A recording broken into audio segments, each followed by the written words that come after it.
Does the black moon howl? Only for those with an unwavering desire to hear the truth. Access granted. You have been selected for an opportunity, an orientation as a trusted associate, if you will, into the secured, contained, and protected files of the Foundation. SCP Unredacted distributes new files for review Wednesdays at 5 p.m. Eastern on secure channels on YouTube, Spotify, and scp-unredacted.captivate.fm. Hey there, SCP fans. My name is Grigory Karpin, and this is Simply Creative People, the show about SCP creatives, be they authors, artists, or off-site content creators like YouTube and TikTok. We're focused on bridging the gap between various fans and serving as an introduction to different concepts and stories on the wiki. So, many welcomes to all, and let's get started. Welcome back to Simply Creative People. This is Grigory Karpin, calling from my bedroom. And joined as always, love my lovely co-host. Protecting Harry Blank's existence. And joined again, we are lucky to have Green Wolf. Hey, GW. Hello, it's me. I'm back again. Yeah, this is the first time, right? Yes, I have another list. Go. Self-certified evil vizier, walking constitutional crisis, future former member of the revolutionary government, and completely exonerated. It is Green Wolf. I am back. Hello. All true. Boy, constitutional crisis just doesn't have the comedic ping that maybe it used to, seeing as how we're just living one every day now. That's my secret, Captain. I'm always in constitutional crisis. So, welcome back. So we're finally going to start talking about some canons, and we thought we would start with your baby, although I know it's not your baby alone. Third Law. Yes. Oh, I have been looking forward to this for so long. I know. Since the beginning of this podcast. I thought you were going to say the beginning of time. Yeah, I mean, I remember when you first came on, we were talking about when we were going to do that, and that was 2.5 years ago. Yes. I have consulted with the other contributors. We have a little brain trust channel for our conspiring and our scheming. It's where we plot the downfall of the other canons. Right. Watch yourself, Harry. Yeah. Come at me. But I solicited also have a canon. Yeah, no, you know how it goes. So we, to get the list of what the best articles to talk about for this would be. So it's a mix of not just best ofs, but most, like, quintessential Third Law articles. Yeah. Yeah, and you proposed a pretty eclectic list here, which is good. It's great stuff. Yeah. So we've talked a little bit about it on the UIU episode, but I think we should kind of go from scratch and just maybe you could give us the elevator pitch of the canon. It first of all is like an alternative universe to the other things on the wiki in a lot of ways, but what sets it apart?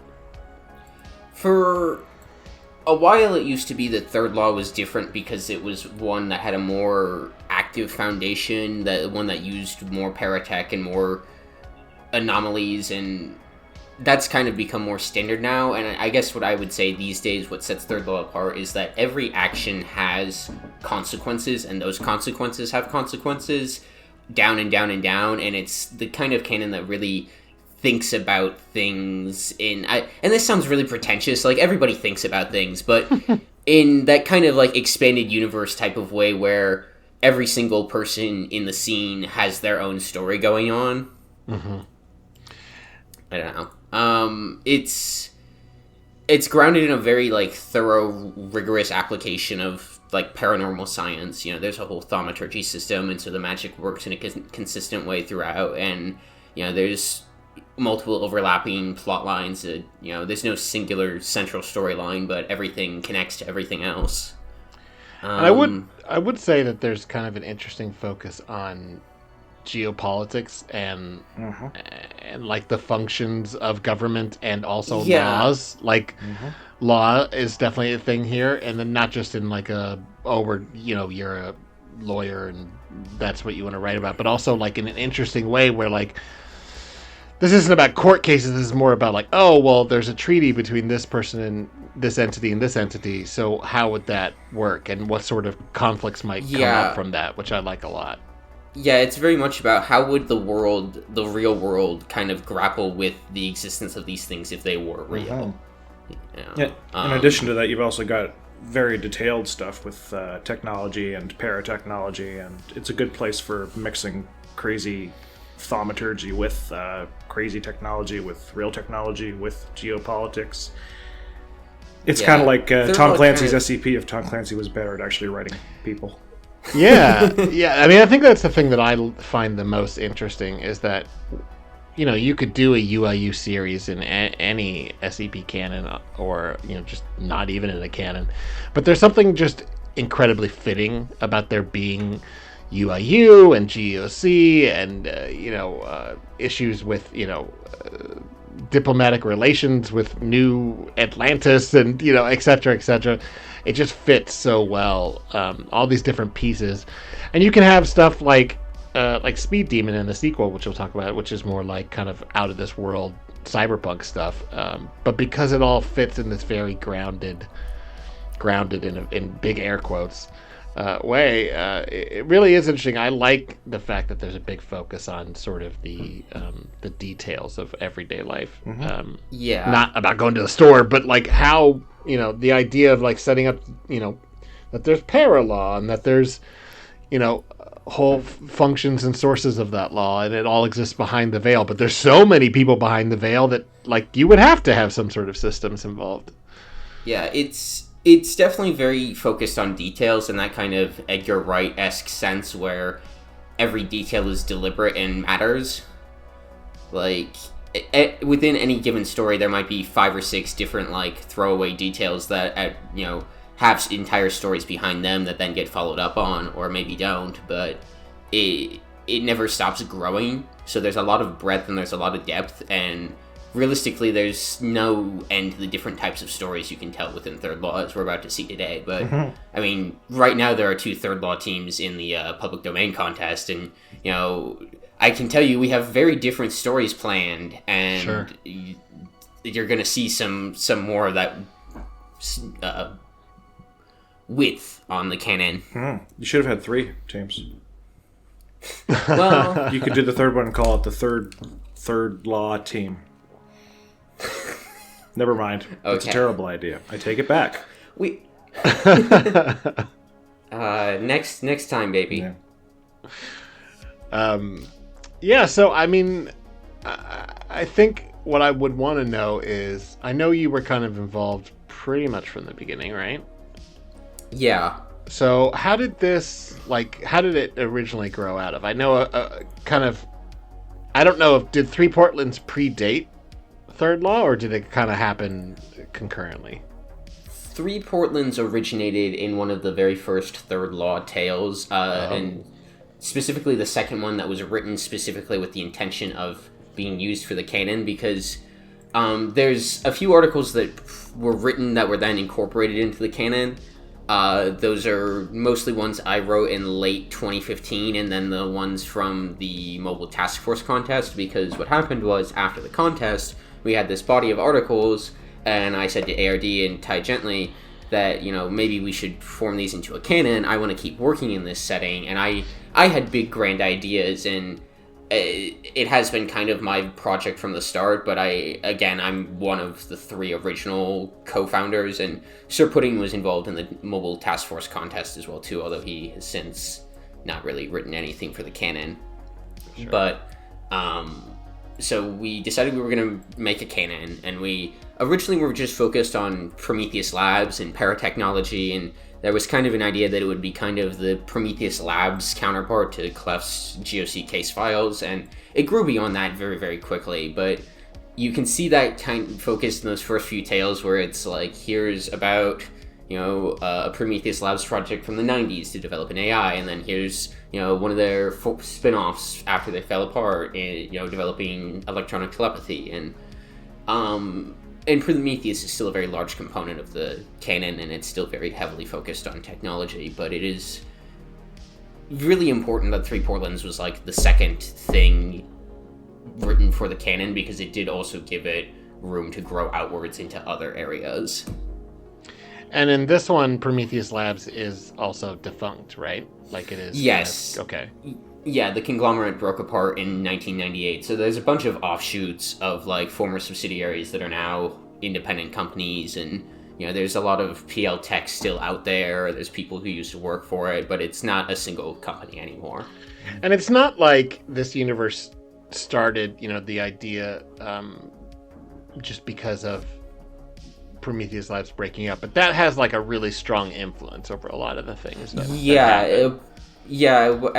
As a group of interest, Prometheus Labs was sort of started as being defunct. Like the lore was that they broke up in 1998. This was kind of where the idea of maybe they had spin-off companies started. I think I was one of the first people to really push that idea that, well, yeah, companies break up, but that doesn't mean that all their stuff just vanishes.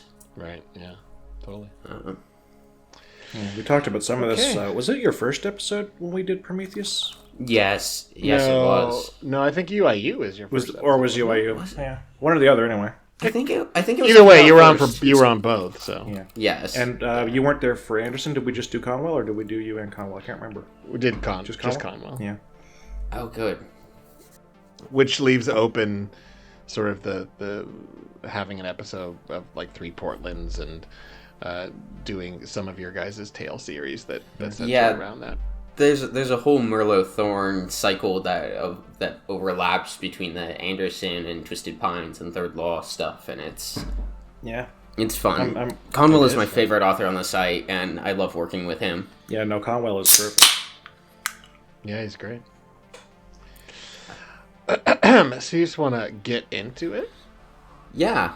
All right. Well, we've got a bunch of articles, so and some of these are dense. Although some of them that you suggested were like Tale Hubs, so those. Yeah, no, we're just gonna go like, hey, what is this about? And you guys should go check it out, that kind of thing. But the individual articles we'll talk about. Quick synopsis. Yeah.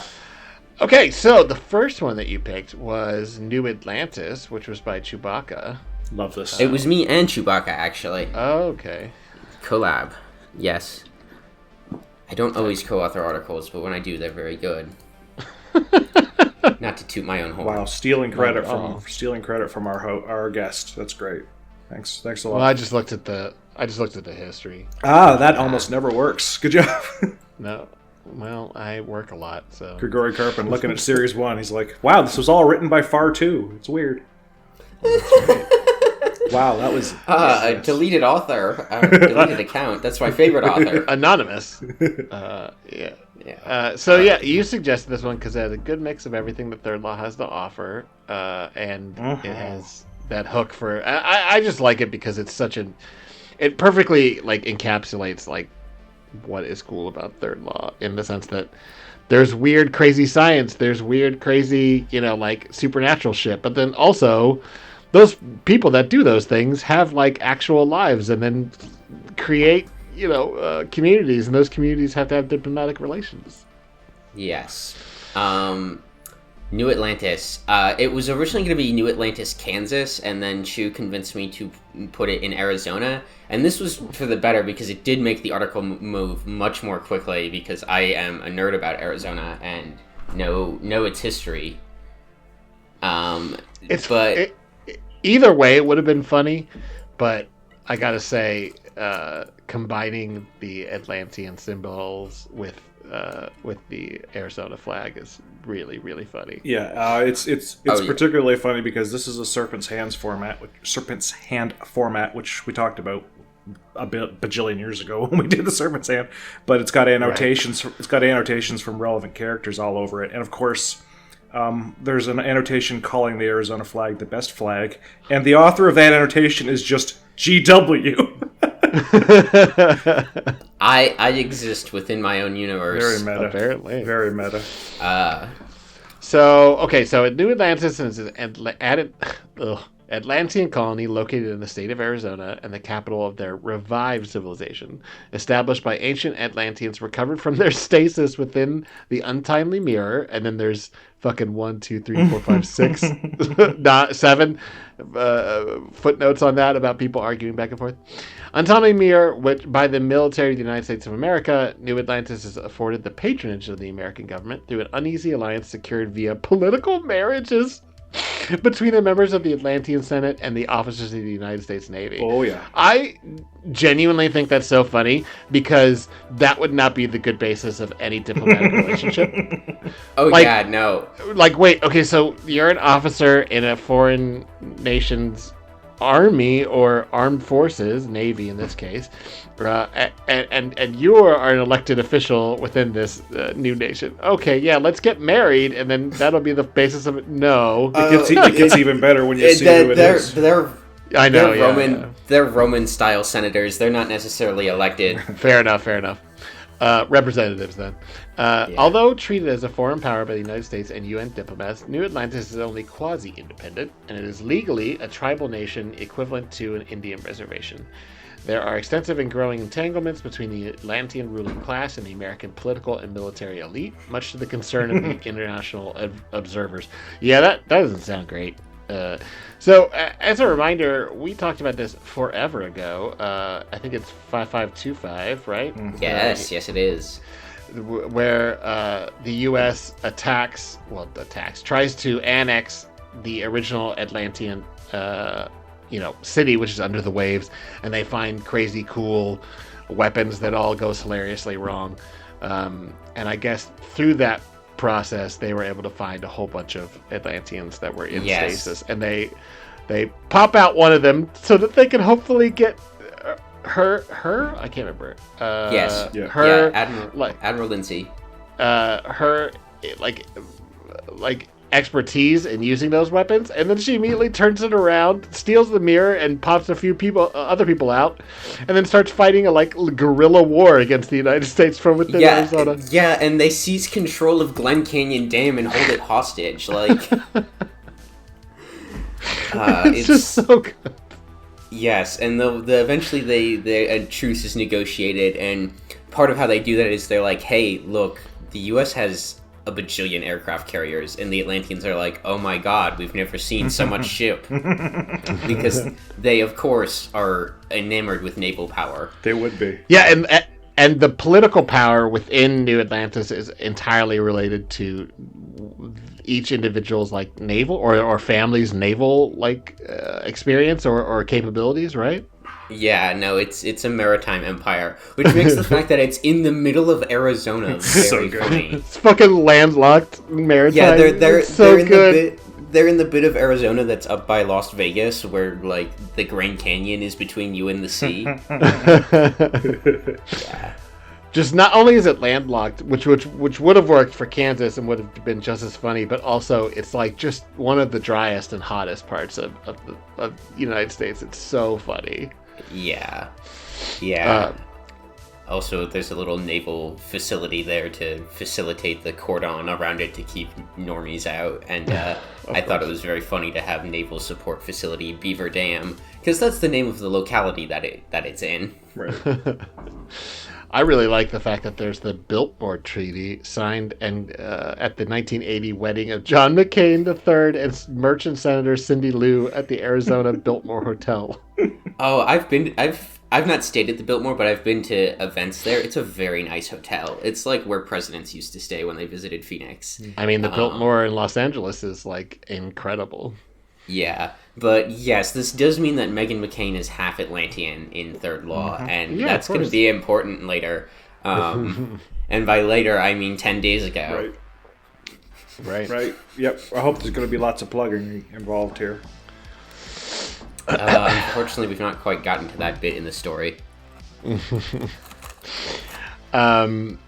Okay, so if you don't remember from SCP-5525, Atlantis was something over 5,000, 6,000 years ago or something like that? Yeah, about 5,000. And, real significant disaster, as always in the old legends of Atlantis. Never heard of it. Yeah, exactly. But these what was how many? It was like 5,000 or I can't remember exactly how many, but there were a bunch of Atlanteans who were frozen during this crisis in this untimely mirror, and it was a way so that they could their beings or whatever could be trapped within the reflection. But then the catastrophe happened, and that was never. So they were just stuck within the mirror the whole time. Were they conscious? No, it's kind of like a survival bunker for nuclear war. They took the best and the brightest Atlanteans and they put their reflections in the mirror, so they went around the rest of their life without any reflection. That's an important bit as well of this. Like Peter Pan's shadow, and then you pull the reflection out of the mirror, and it's a fully fledged copy of the original. Oh, so these are copies of the original. Yes. Oh, I missed that. They have all of the memories up to the point they went into the mirror, but they are copies of the original. That's interestingly strange. Yeah. Although there's no way to really. There's no discontinuity of experience for them, so for all intents and purposes, they still are the original. Sure. But, these are, like, actual old Atlanteans reborn in 1981, and they're like, well, the first thing to do is seize control of the largest local waterway. Which is a landlocked fucking dam. Yeah. It's so funny. And, of course, the Atlanteans all have names like Lindsay and Cindy Lou. I love that. Because that's a very, very funny bit. I love that bit. Yeah, this was super fun to write. It has the quality of all really good collaborations where it's really hard to remember who wrote what exactly, and most of it is just the result of a, like, gestalt entity that's the two of you. Right. And I mean, even if you wrote, like one of these observations, it could be something so, or Chewbacca did, and then somebody is like, oh, I got a really funny idea for a couple of footnotes on there, or I got a line that you should throw in there, or whatever. That's the best way to do these collaborations. I think the footnotes in these are always great. I can sense the writing process for these, because the footnotes just accrue. You read your own sentences and you go, well, that's a good clinical sentence. You know what a really funny way to subvert my own sentence would be? Like the bit about how the living Atlanteans are chosen to have their reflections frozen in stasis inside the mirror to be reincarnated after their deaths at the hour of greatest need. And then there's a footnote annotation from Lil Dan that says, oh, cool, just like Dracula. Yeah. Right. I need to make it clear to everyone as well that Little Dan is a dog and is also like 160 years old. Of course. That's great. I can't. I thought you were gonna say. I just want to make it clear to everyone that Dracula is canonically Atlantean. Oh well, Dracula does exist in Third Law. We sent him to space. Right. Of course. Where else would you send him? Yes. We'll be continuing that thread. I promise. Awesome. I know I haven't read that. You send that one to me. You definitely have read that one. Have I? Yeah. Okay. The Joyous. Oh, yes, I have read that one, yeah. Yes, okay. Excuse me. And like all good Serpent's Hand article formats, the first half or so is like really full of like really good, like, either technical information or historical information, like an SCP might be. And then you get, the real meat of it, which are these observations and stories and doubt, which is, the conflicting perspectives. And it reads so much like a living history. The best Serpent Hand articles anyway. And this one fits that perfectly. There is no such thing as New Atlantis or an Atlantean. The entire city is populated by SHID crisis actors employed by the New World Order. Study of the time sorcery rituals of the Enma tribes of the Sunda Strait will reveal to any sensible scholar their Lemurian origin. Atlantis is a myth. Plato was Greek and therefore a liar. You have all fallen for a NATO builder. I can't get past that's a hard line to get past without laughing. Oh, God. I really like that there's like a Greek, and so they must be a liar. And who is this from? Echidna. Who would have biases against the Greeks. It makes perfect sense. Yes. Now. That one was entirely Chu's idea and execution, and it's the best bit in the whole article. It's very funny. It's a great way to end it, too. It's very, very funny. And I think that's the best part. I mean, like, obviously some of these articles are very serious, but the best part about Third Law in general is how often it is these really serious kind of action stories or intrigue stories that are also just threaded through by just ludicrous and ridiculous, absurd kind of ideas. I mean, that's kind of the idea. That's kind of the idea, is very absurd ideas taken very, very seriously. Like, everything is taken seriously, and a lot of the comedy comes from the sort of observational humor, stand-up comic style, you know, what's the deal with the Foundation? Right. Well, the thing is, you treat it so seriously, you put so much homework in ahead of time, that when you are able to step back for a second and just go, hey, this is really absurd, like, you're able to really earn that, and it makes it land harder. When it feels more realistic, and then all these gambits pile up, and then you just take a moment for perspective and go, this is ridiculous. I mean, even just something as simple as, you know, it makes perfect sense that, you know, John McCain would be, you know, especially at this period, would be involved in something like this, and then be like, okay, well, also he married one of the Atlanteans, and we'll name the treaty after the place they got married. And yeah, his wife is the same person who is his wife, you know, in real life. Okay. Yeah, the photo of Cindy Lou McCain talking to Reagan at the White House was a real gift for this article, because it really did the caption really helps sell it. President Ronald Reagan converses with the Atlantean ambassador to the United States, Merchant Senator Cindy Lou McCain. That's perfect. I really like that she's a merchant senator. You know, she's from the merchant's house. You know, they've got the fishers, the merchants, and the admirals, which is broadly the military, the bourgeoisie, and the proletariat. Right. Also has 7 footnotes. Yeah. One of which is not the nuclear football, to be clear, just like period sports. Period, just like dash sports. Little Dan. I love the sports. One. That's so good. Not the nuclear football, just like sports. Yeah. Little Dan's great. There's going to be more Atlantis stuff. Atlantis is one of those ideas that was had late, but has become kind of very central to some of our future plans. And it's very fun when we find ways to tie more artifacts into the Atlantis list, like the nuclear whales with are based on some Atlantean thing. We're gonna flesh the list out eventually. Well, I mean, you've got this ancient society that is now in modern day and partnered with the U.S. military. It makes perfect sense to be like, well, any kind of weird thing that we want to throw in there, we could be like, oh, you know, Atlantis. Yeah. Fucking Atlantis. I absolutely destroyed the group chat earlier today with the question of, did Atlantis have a space program? And we're still not sure, so tune in to find out.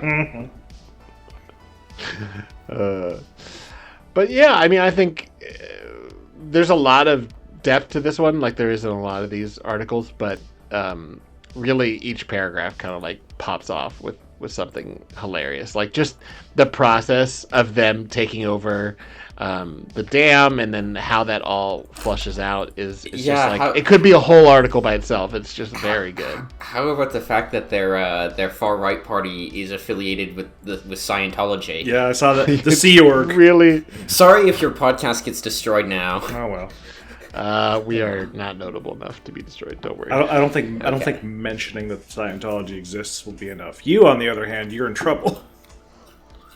Tom Cruise is not going to show up in my house because we mentioned him on a podcast. No. What if he does, though? We'll record him. I would be like, listen, we don't have to discuss your weird religion, but can we talk about how fucking cool Mission Impossible is? Bring him on to teach the controversy, right? Because I can make fun of that dude jumping on the couch all I want, but he makes pretty fun movies. He does, though. He does. It sucks. I want to dislike him, but I can't. All right, let's not go out of our way to make sure we get attacked by the Scientologists. We could barely get our fans to listen to an episode. Are you kidding? Oh, I'm no. just kidding. Oh no, this is about to become a very special episode. Oh no, let's divert to space. Wait, let's. It's a great transition, let's- yes, actually, because I was wanting to say it's always amazing how good you are and how good you and your brain trust are with location stories. You've come up with so many of the craziest ass locations, and this one is so good. It's again, attention to detail is the thing that really makes a place like distinctive as a setting. Yes. Because how do you differentiate one place from another except through their details? So being detail obsessive is really good for world building. Take notes, kids. Absolutely. Add lots of detail. Yeah. Nobody. Yeah, as long will as you ever can temper complain it with about an actual story. Yeah. All right. So, God, I can't. So even yeah, so pronounce this the... the next article is a GOC format, which is NTE 2858 Cyan Blaeka. Blacka? I'm not really sure. I don't know. We're venturing dangerously close to words we cannot say. Yeah, this is dangerous. Okay, internet. How do we pronounce this? The internet's like, I don't know. The first thing I can come up with is GW's article. Amazing. This is who wrote by this? This isn't you. Cercely. Cercel.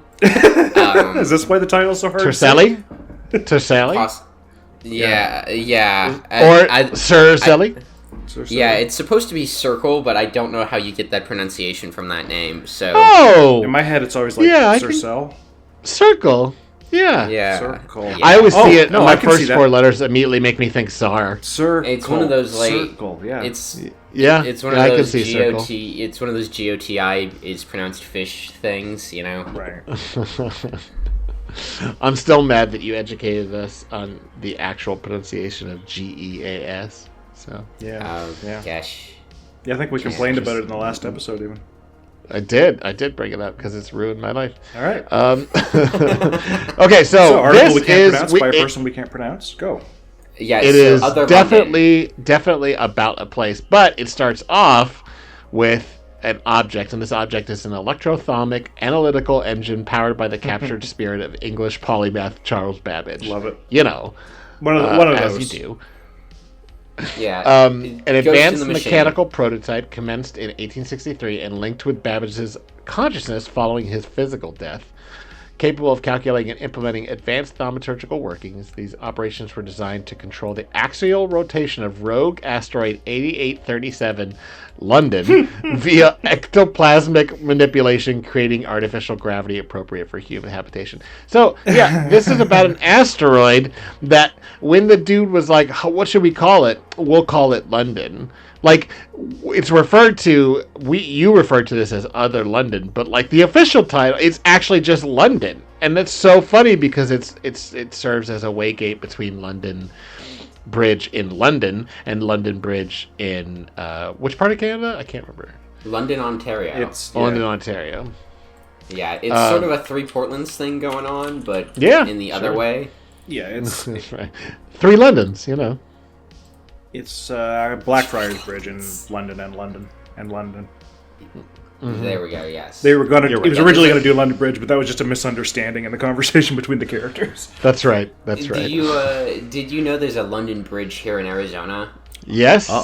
Yeah. I got shipped in brick by brick, brick by brick, and it was reassembled in Lake Havasu, Arizona, which is on the border with California. It's quite Why? Nice. Why is it there? Just fucking. There's zero reason. The chainsaw magnate who helped build Disneyland bought it and put it there for his to get people to come look at Lake Havasu. Rich people, which I guess worked because it's a tourist attraction now. So it's a fun place to go for spring break. Everything that's strange and shitty about most countries is like, oh, some rich guy. Yep. I don't know. I think it's cool. London was getting rid of it, you know. Yeah, no, absolutely, yeah. But it is one of those strange things. I remember when I heard about that, and they always describe it as it was brought over piece by piece, and it's like, yeah. Well, how else would it? It's made out of. It's made of bricks. How else are you going to ship bricks? Move it intact, or anything. But yeah, it is. I've seen pictures of it. I haven't been there because I haven't been to Lake Havasu. But yeah, really, it is pretty cool. But yeah, so this is the Diamond Palace in the heavens where the fair folk once held court. So this is like a magical, palace, essentially, that was built on the inside of an asteroid that the British saw something that they wanted and just decided we're going to move in, like they do everywhere. And they decide to use it as a way to quickly get from London to London, because you can travel through this small township, which starts off with like 500 people or something like that, and by the 1920s it's like 1,000 people. There's even like mining and whatnot, which goes badly at one point. And there's a pocket dimension. I gotta ask, why is it a pocket dimension that links? Because isn't it a physical place? So it's going through a way to somewhere else because you can't, ways don't connect two places in the same like physical layer of reality. So it's like you can't take away from London to London, but you can take away to the Wanderer's Library and then step out through a way back to London. So because the asteroid is in real space alongside its entry port. So the pocket dimension has to go in between so that it can be the pocket dimension is like pocket dimension is like a corridor, and there's a way at each end. Right. That's my understanding of it, anyways. Makes sense. Yeah. Okay, that makes more sense. Yeah. Yeah. But it doesn't go perfectly well because they're worried about during the Seventh Occult War, which is World War II, effectively, or it's coexistent with World War II. Those supernatural Nazis, which are the Obscura Corps, I think is how you pronounce it, are going to invade, and then they realize that even if there was an invasion, how would they ever, like, if the ways got interfered with, how would they ever evacuate in time? They could send a radio signal, but it would take hours for anyone to even find out about it. And what are they going to do? Like, are they going to launch spaceships in 1940? And so they end up emptying the place out. But leading up to that point is just, you've got this. It's not a short article, but it's got these chunks that are like really digestible, and so you get these little pieces of journals and letters from the people that originally created it, including Babbage, and then they hook up with the Church of the Broken God types to help work up that, and those people decide they're going to put Babbage into a machine. And then we get these, like an MI666, which is their version of Pentagram, their files on it, and then we get a GOC series of investigations, right? Starting in 1946, because there's still people that are living up there, even though they evacuated the whole thing. Yeah. It's the historical writing on this is so good. The voice in the letters, the use of period slang, and even like period sign-offs with like the etc. and stuff like it's all so, the verisimilitude is off the charts in this one, and I just, as a history nerd, I find this whole thing just so entertaining to read. I love it so much. Yeah, it's really fun. Like, one of the letters is signed, I am, sir, yours, etc., Charles Babbage. And then he responds that way when they find the Babbage engine and talk to him. He does that as well. Yeah. Well, I mean, where would he have learned a different way to speak, right? Exactly. That's right. But yeah, I don't think we need to go deep into the GOC stuff, because that's a solid half of the article, or even more. The other London descends into narco-syndicalism, and they don't like the GOC anymore, and there's a whole... So it's basically communist Three Portlands, if Three Portlands was even more communist. And in space. Yeah, and in space. Three Portlands isn't communist, there are corporations in there. Yeah, Three Portlands is more just, what if instead of state politics we had right anarchy versus left anarchy? Right. Right, okay, that's fair. Nobody believes in government. The GOC stuff and the attempts to retake the asteroid are really funny. The vaguely anti-European racism of the people already on the asteroid is very entertaining. It's always fun to watch Europeans getting made fun of. Oh yeah, it's very fun. I like that one of the GOC agents is named Ducky. just what the fuck? moving on to the next space thing, which is also a fun location. Oh yeah, it is. Oh god, I really love this one. This is. I didn't even know this was a thing. This is part of the Damocles Initiative. And before we get into it very deep, what is the Damocles Initiative? It's us doing Star Trek in Third Law. That's what I figured. Yeah. I mean, that's a very quippy answer, but it was our entry for department contest, and we were like, what if we did the Department of Interstellar Containment? So it's very self-contained from the rest of Third Law. Like, it pulls in characters and threads from elsewhere in the canon, but then it puts them in a box and shoots the box into space. And also the box is a rocket that's powered by cake. I love the cake. Everybody loves the cake, right? But yeah, it's the GOC and the Foundation team up, and they send a pair of lesbians to go chase down anomalous Elon Musk and steal his lunch money.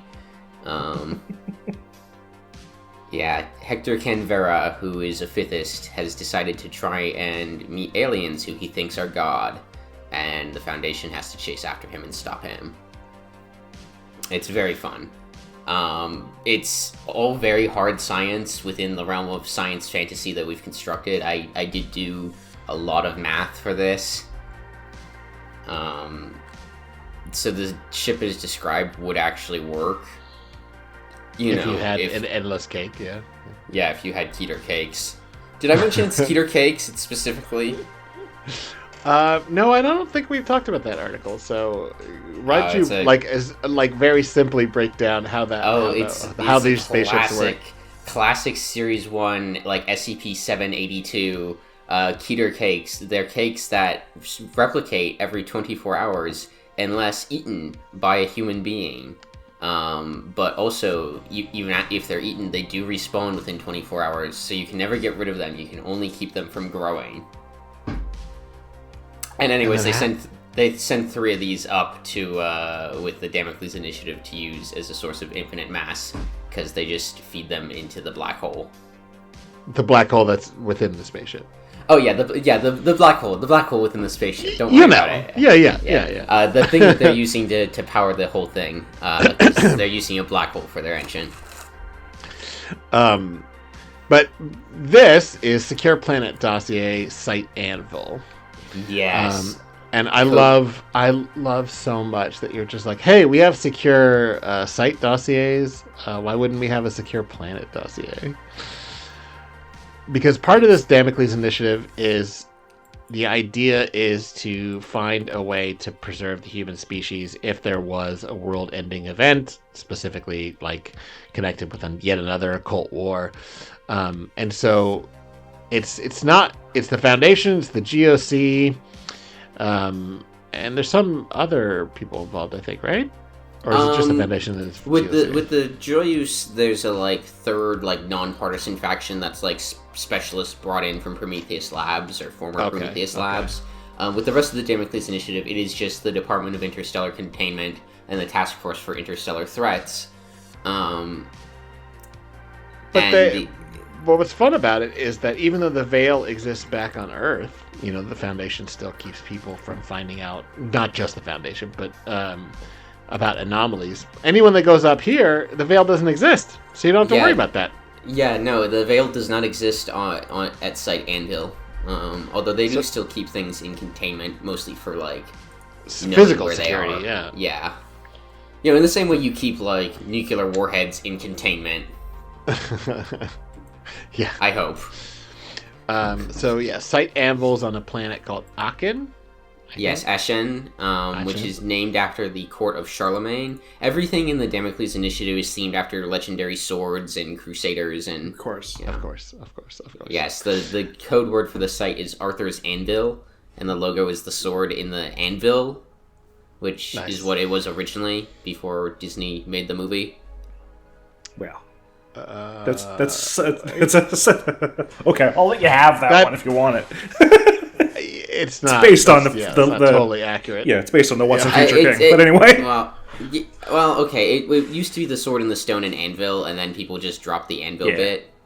Yeah. If you go look at if you go back far enough, actually, the sword and the stone predates the anvil. It actually predates stones. There are a lot of... Does it? Okay. There's whatever. very, very, There's- very old Arthur stories. There's so many Arthur stories. I mean, but they're- like the ones that are most famous all date from like the medieval and then later. But those stories Okay, actually go well- back way farther, like back to like Roman times when the Yeah. Welsh were like not conquered and whatnot. I have a copy of the Mabinogi on my bookshelf. I know Celtic folklore. Okay. I believe you do. The fact that Hey, the fact sure. is the important thing is the logo looks way better with an anvil than it would with a rock. Also, Sight Yes. Anvil sounds way better than Sight Stone. Sight stone. Yeah. Yeah, they're both pretty good, but yeah, Sight Anvil's really good. Sight anvil's But great. this is the first permanent human outpost beyond the solar system, located in the TRAPPIST-1 star system, established under the auspices of Damocles Initiative to serve as a staging point for starships and to ensure the continued survival of the human species following the possible destruction of Earth. What I find fun is this is a planet that is tidally locked, so that means you've got a day side and a night side. And Yes. there's no way you could really exist on either one, but in that sort of borderline zone, the Twilight Zone, there is sort of a decent amount of temperature regulation going on. And I like the image that you describe of the giant fans blowing in like warm air into the colder areas and whatnot. And this is not terraformed yet, but that's a plan in the future. Yeah, I was just discussing this earlier today, actually, with my girlfriend who did geology, and the plate tectonics on this are completely wrong. So I do apologize for that, but everything else is within the realm of possibility, if not necessarily plausibility. TRAPPIST-1 is a real star system. It's its real star. We know it has planets. We don't know anything about the planets, so I made things up. But I made things up that were within the range of possible values, and I did, skew them to be closer to what would be capable of supporting life, but it was a fun little bit of world building. And of course they're using anomalous science to improve things and to terraform and such, so they will. And also for their physical security. Yeah, and also to get there, that's a big point Yeah, as well too. yeah. All of the starships have some weird anomaly in them to give them, access to infinite mass. And what's awesome is that also it's like really, it's not like way far in the future, right? Like they go out there and it's like 2012 or something, right? 2022 is when the 2022, Erendite there you is go. constructed. There you go. Yes, and the Erendite is the ship that founds Sight Anvil. They use a couple different calendars because there's no FTL, so everything's happening at relativistic speeds. So the starships keep dates based on how many days of internal time have passed, and the site keeps time based on how many since its founding. So it's founded on Erendite Day 2681, which is approximately 2063 CE, although they don't know exactly what day in 2063 because relativity makes that difficult to calculate. Also, they used a black hole to get out there, so that's going to make it even more strange while measuring time. Not that much more, because it's a facet of the gravity of a black hole, and they're using a very, very tiny one. So there's not as much. Still gonna affect time dilation though. Yeah. And I mean, there's also, and I'm not gonna bring up why because I bring it up on every podcast, but there's also the reason is you start looking at how time would actually work to be measured if humanity was on different planets with different gravities and different how it would be really remarkably hard to keep time, not just hard, basically impossible to. So even if we only had, it would be easy if it was within our own solar system because we could communicate, but if you are going out and colonizing a planet 18 star systems away or even one star system away, keeping the time consistent with back home on Earth is basically going to be impossible, even if you tried to impose standard days that did 24 hours, because days on other planets are different, and there's a 40-year lag in communication one way between Anvil and Earth. The revision date for this dossier in universe is like 40 years after the founding of Site Anvil. So Earth doesn't even know if they have successfully like established the site yet. Right. This is the reason Star Trek made up meaningless star dates, because they looked at that problem in the 60s and went, there's no way to handle this, and someone's going to criticize us. Make up a number that nobody will understand so they can't tell you why it's wrong. Yeah, but they could also do instant communication from like and they have FTL. Multiple, FTL. Yeah, it's all nonsense. Technically, Third Law does have FTL because we have time machines, and fundamentally you can't just travel the distance in real space and then travel back in time. Right. But that's a really shitty way of doing an FTL, and if you do that, I'm pretty sure Zyank shows up and kicks your ass. Right. Is that how you say that name? No, that's how I say it. Zyank? Nobody knows. Okay, great. Because we're going to get there later. Everybody should just pick a completely different way of saying it. I'm going to go with Zhank. You've got... I also thought it was Zhank. Well, you have to pick another one because I call dibs. I don't care. Anyway. Don't worry, there's multiple Zyanks in the tale, so we can each use a different pronunciation. That's 100% true. Good call. There are 3 and then maybe 4, but then actually it's not 4. Yeah, spoilers. Nonsensical spoilers. I guess, yeah. Yeah. I really like how this, in very much... like a site dossier would be, you're breaking down all these different like components of not a site but the planet, and you've got these different space bases. You've got the main surface habitation of Pendragon base, but more importantly you've got Merlin Outpost, which is where they store anomalies that they would use for physical defense. And I just want to be like, okay, which ones? which ones? Write a tale about it, or write an SCP about it even. Yeah. There's going to be more Damocles side stories that aren't directly tied to the Joyous storyline, and Site Anvil's going to be host to some of them. I have plans for like Voyager, but in the Wanderer's library. Oh yeah, that's good. That's good. I really like that. That's sort of implied here already. So yeah. Yeah. Also, they're very small. What is? The Voyager. Okay. Voyager, but what if they were shrunk to the size of a mouse and lost in the Wanderer's library? That is a great elevator pitch. I already want to have that in my hand. Yeah. It'll happen eventually. My digital hand. We have like... I put together a master project list for all of our planned future ideas, and there's like 50 things on there, guys. We are not even halfway through Third Law. Oh God! How do you get like your people that helped you originate a canon to like contribute to the canon? I'm just asking, not for any reason. Well, if I had an answer to that, Guns Pointed would be finished by now. ARD, all of you, please ask him to finish Guns Pointed. Oh, you're not a real author unless you have a completely unfinished tale series that like multiple people are. Yeah, but we can't do Infinity War until he finishes it.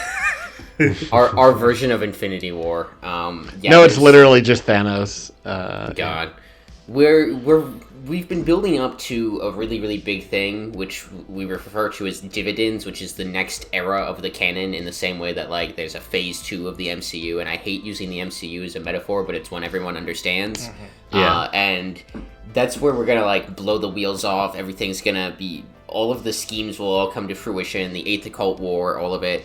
But there's 3 things that need to be finished before then. But I'm going to be foolish and full of hubris and act like the 3rd one is already finished, because I bet I can finish it before this podcast drops next week. Yeah, and those 3 things are Guns Pointed, which is ARD's series about the Eigenweapon crisis. Come Down Machine, which is Ty Gently's series about the attempted murder of 3 Portlands, and Crown of Thorns, which is my like capstone tale for the Thorn cycle, which sets up the UIU Foundation standoff that's at the heart of the 8th Occult War. Right. And once all 3 of those are finished, we can begin. Well, Crown of Thorns is well on its way. You've got lots of the tales out now. Yeah, no, there's only 2 left to post. That's great.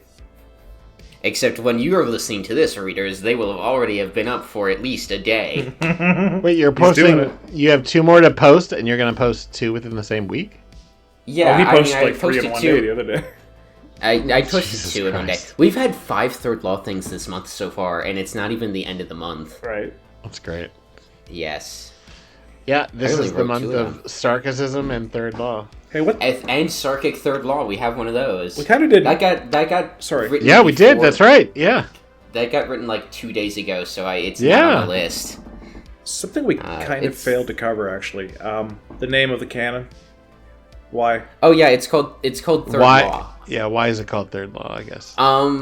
Because it's catchy, and also on the homepage it's named after Clarke's Third Law, which is any sufficiently advanced technology is distinguishable. Any sufficiently advanced technology is indistinguishable from magic. Of course. And then to round out the rule of three, there's two other laws that we quote.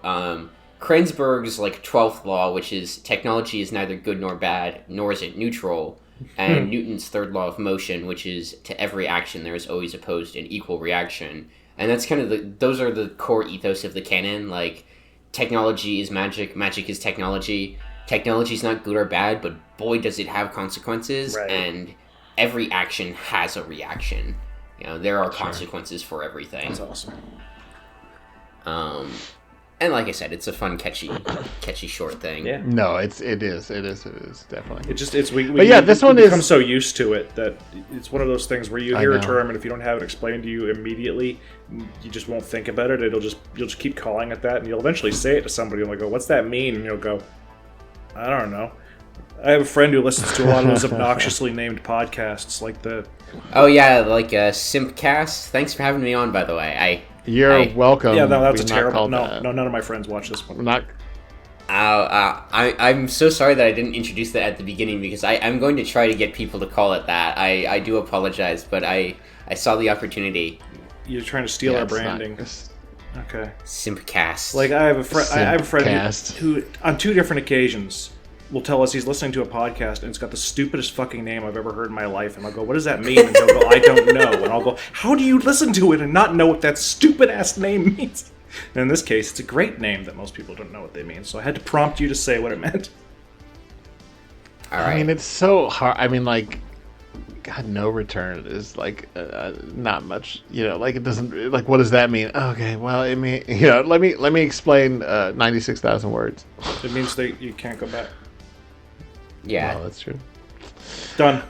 Okay, but this one is really fun Love for it. world building, but it's really, just kind of exists on its own. If there was no other Damocles initiative stuff, this would be a fucking cool article. Right. It would just be cool as shit by itself.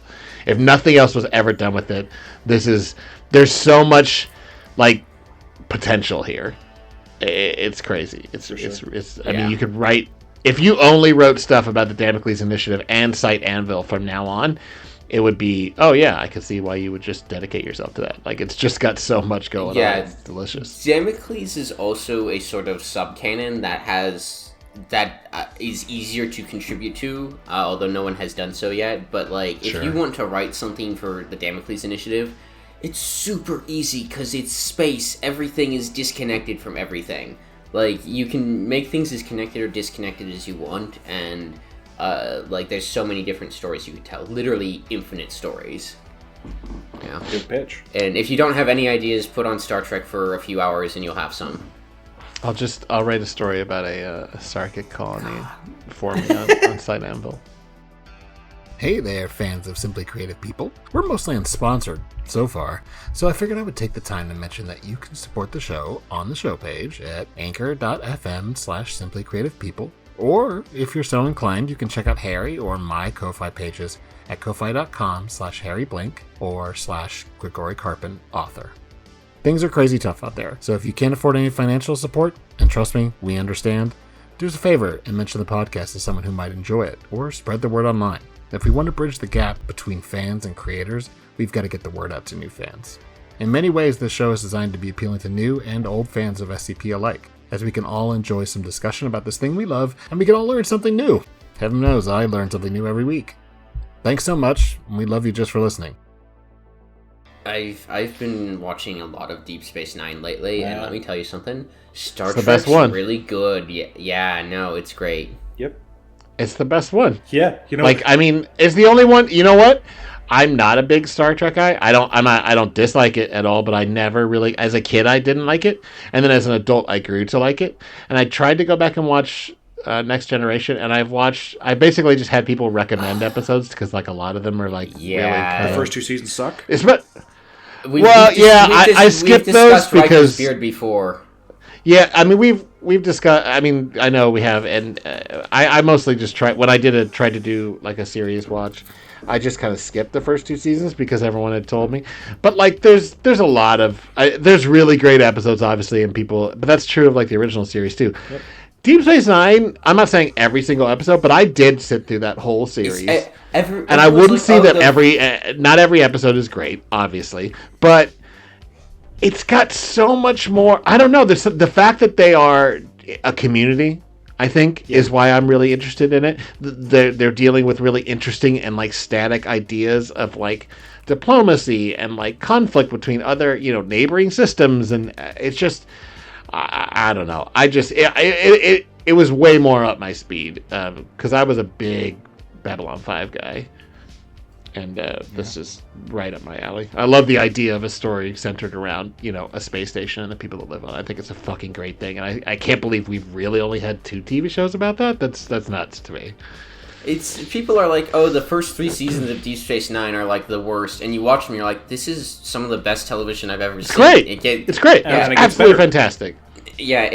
God. The Ferengi are a little bit oof at the beginning, but they do so much with them. They do. Gosh. I don't remember that one where they go back in time and Cisco starts like a fucking, Cisco starts a leftist riot. That's great. That is, I was literally like pumping my fist. Like I was just like, this is from the 90s. This is dope. Yeah, no. The Star Trek is at its best when it's like 45-minute long liberal morality plays with a bunch of pretty people. Absolutely right. I just finished. I already saw these with my dad years ago, but I just finished showing Jay Dune. We watched every episode of TOS now. We've actually finished every episode of TOS. And it's like, you know what? So much of this is so good. So I had never seen any of the original series except the movies, which were from the 80s. The movies are my Star Trek. I love those movies. Yeah, and I love the movies. Here's the thing: they had old William Shatner in them, and so the Deep Space Nine episode where they go back in time to the original series, Trials and Tribulations. I was like, oh shit! Oh my god! Kirk is yeah. hot. That was really William impressive. Shatner used to be really hot. Yeah, he did. He got a little chubby. I really did enjoy the original series, though I don't love it, but there's so much to be said for that cast of characters. Yes, it's pretty great. The movies are delightful. And Kirk is the least interesting by far. Oh yeah, no, I love Scotty. Scotty's my favorite. Oh, Scotty's real good, but obviously Spock is better. Anyway, but I'm not done. Spock's all right. Well, one last thing. Sorry. We're ending it on too positive a note.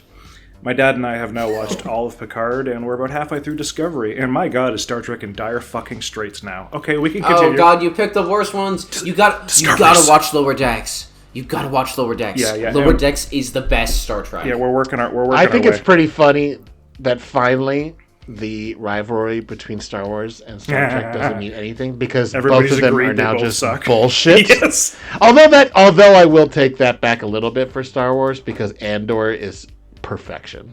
So they're both at the point where there's like one gem and then a sea of minor, and the gem. I just found it. Lower Decks. Although hilariously, I mean, I think the TV game for Star Wars is the best because my problem with Star Wars has always been I don't care about the fucking Jedis, and if you got to tell me a story about the Jedi, just don't connect it to the Skywalker clan. I don't care anymore.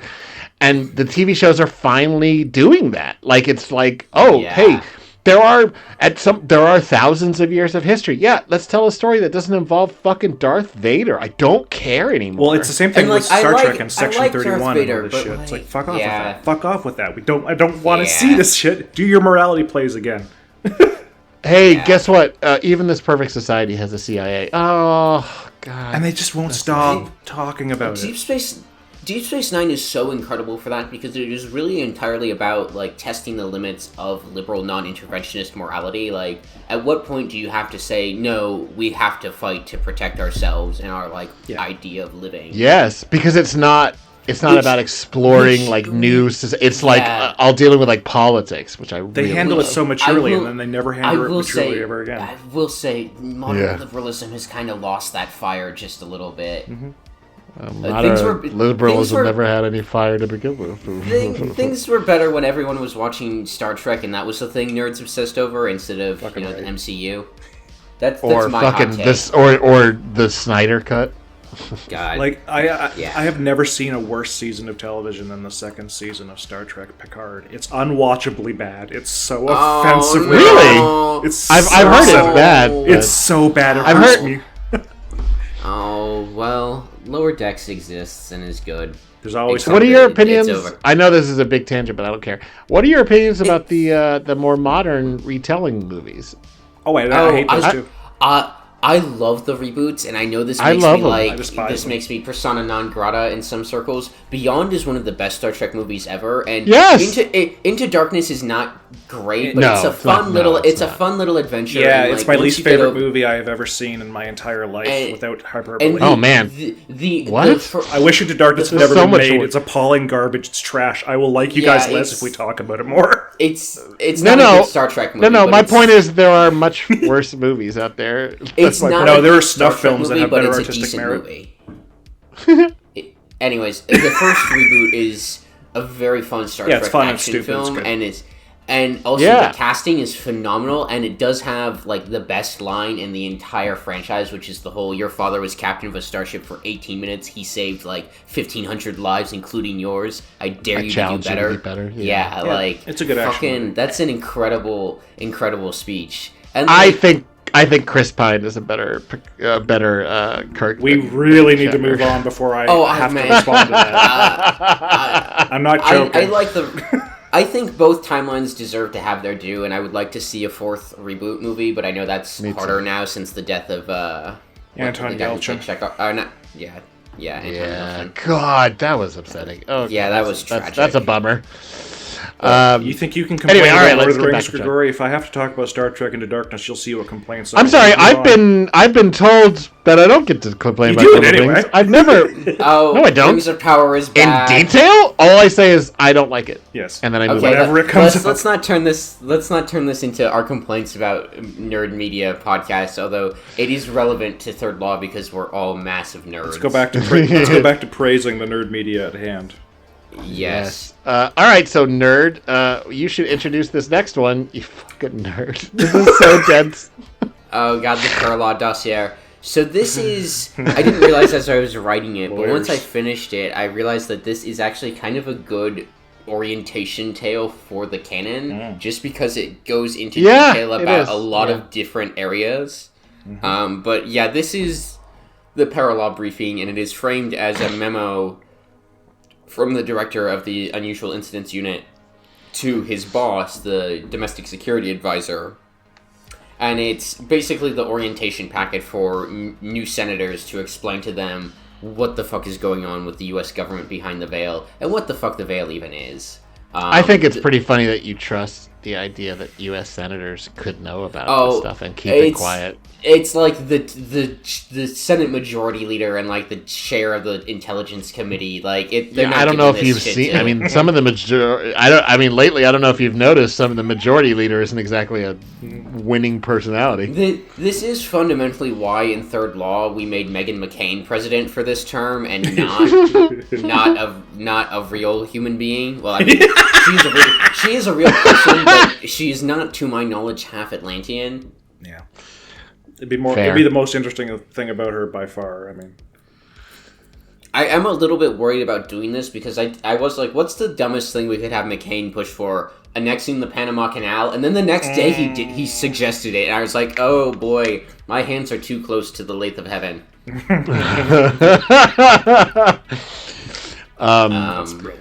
All right, so this is this is a very good introduction. I especially like the first tab. The first tab is like such a good general idea. What is the veil? The veil is founded on the belief, justified by the occult wars, that widespread dissemination of paranormal knowledge and objects will incite mass panic, empower rogue actors, endanger humanity, and jeopardize national security. because the U.S. government is to be trusted above all else. Yeah, I really loved writing the way where they're like, the occult wars threaten to destroy humanity, Earth, and the United States, because the most important one there is the United States to the U.S. government. Of course. I mean, half that list is so self-centered, it's not even funny. It's incite mass panic. Oh, yeah, okay, that's bad. Endanger humanity. Oh, yeah, that's really bad. Empower rogue actors. That seems like charged language. Jeopardize national security. All right, go fuck yourself. No, this is an article that has its biases. Richard Frost is the director of the Unusual Incidents Unit in Third Law at this point in time, and he's going to show up in The Last Crown of Thorn's Tale, and kind of is the mouthpiece for my explanation for why the UIU exists and how they justify their existence within the Veil and the system that is there, which is, what makes them different from the Foundation. And it's not necessarily true, but it's what they believe. Sure. I mean, they certainly, operate in a different way. Yeah. Okay, so this is the Paralaw dossier, or actually, it's a briefing from the UIU memoranda. So the Paralaw is the body of law related to the Veil. It includes both the organic laws that establish and define the Veil and consensus normality, as well as specific regulations and prescriptions meant to enforce and maintain the Veil. While secret in its implementation, Paralaw is not secret law. The most important articles of Paralaw are incorporated into public law, albeit in an opaque or obscure manner that does not betray the existence of a Veil. This is such a law student / lawyer joke, because so much of the law is written in an opaque way. Like so I went and looked at actual laws that would support something like the Veil, and between the Atomic Energy Acts, the Invention Secrecy Act, and the Arms Export Control Act, you've already got the U.S. government can basically declare anything they want to be secret, and prohibit it from being publicized. Yeah, I mean, we have mechanisms for secret patents and a prohibition of public discussion of scientific research. We just let's just say that if Area 51 really had crashed UFOs, and the government had figured out a way to reverse engineer it and had a whole fleet of UFOs, but they didn't want to tell anybody, they are completely allowed to do so under these laws. Yeah, no, utterly, that is totally legit. I mean, scientifically, it's unlikely, but in terms of the law, no, that would be fine. Yeah, Third Law is very enmeshed in the Cold War, because it kind of posits the idea that the Cold War was cover for the secret anomalous Cold War, which is even more the Cold War happened and was real, but also underneath it was even more Cold War. You can't even imagine how much Cold War we've got here. We've got colder wars than anything you've seen. Well, I mean, it makes sense, seeing as how the way that the Seventh Occult War is, basically World War II, but actually it's the real conflicts that were happening, which is about the supernatural, the wizards fighting on the other side. Yeah, and all of the occult conflict feeds into the larger one, because it's still about the same material conditions. The Seventh Occult War isn't the real war to World War II. It's just another theater of World War II with some different players in it. You got the Magic Theater, you got the European Theater, you got the North African Theater. Yeah, So Paralaw can be divided into two fields: general and personal. General mainly applies to people that aren't privy to the Veil. It's aimed at maintenance of consensus normalcy. Most federal powers to control the movement of persons, goods, and information are in relation to the Veil or derived from this. Personal Paralaw is only applicable to individuals and entities operating behind the Veil, and encompasses a wide range of criminal, regulatory, and civil law with the intention of policing paranormal communities so that they do not disrupt consensus normality. So if you are reading a UIU story and the UIU is chasing a paracriminal, they are most likely suspected of breaking personal Paralaw. Yeah, I mean, there's also smuggling and stuff would be violating, prohibitions on trafficking and anomalous goods, things like that. But my favorite. Yeah, most of. Go ahead. Keep going. No, keep going. Most of the stuff that you would see in 3 Portlands would be, there's a criminal law that prohibits this, not like, just a general regulatory law.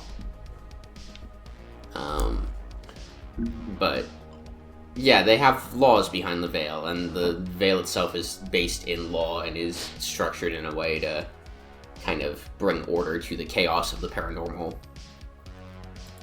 And then you've got the basis of paralaw, which I'm not going to read all this, but it's really funny because all you do is cite different parts of the actual U.S. Constitution. Yeah, no, I do think I am the first person to cross-link to the text of the U.S. Constitution on the SCP Wiki. I was reading it and I was like kind of skimming because it's so dense. And then we got to the 4 major sources of specific articles of paralaw: international treaty, legislative statutes, executive rulemaking, judicial precedent. And then I was like, wait, but that's just like real law. And oh my God, you nerd. Yeah. I mean, that's literally like day 2 of law school is learning the sources of law. That's kind of around when I started writing this 2L year of law school, I think, or like Good. 3rd semester of law school, I believe, is when I started on this, maybe 4th, and it's... Were you taking civil procedures, or had you already taken I'd already taken civil procedures. Okay, there you go. Procedure was my worst grade, actually. Really? Yeah, my worst grade was corporate law, even though I knew that shit forwards and backwards, and I have no idea how I got a B in it. I'm still mad. It was the first semester class, and my first semester grades are, you know how it is. Yes, don't worry about it. Everyone has a really bad first semester. Yeah. But that's all just on the first tab. Yes. So we've got the Domestic Security Council. Which is kind of the oversight for all of it, Like, there's the National Security Council for the intelligence community. So, domestic security is kind of a, euphemism for paranormal affairs within, third law's American jurisprudence. And I mean, it ties in so well with the idea that you and other people have established in the UIU, but I know you were kind of essential in kind of redefining a lot of things about the UIU in the sense that, okay, this is part of the FBI. No, we mean that literally. They are a body within the body of the Federal Bureau of Investigation.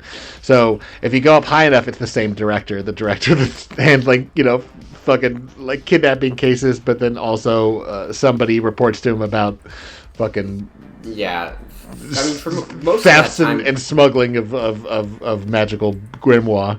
Yeah, for most of that time, that would have been J. Edgar Hoover himself, who we just had an article recently that he cursed the CIA to be unable to be involved in the veil.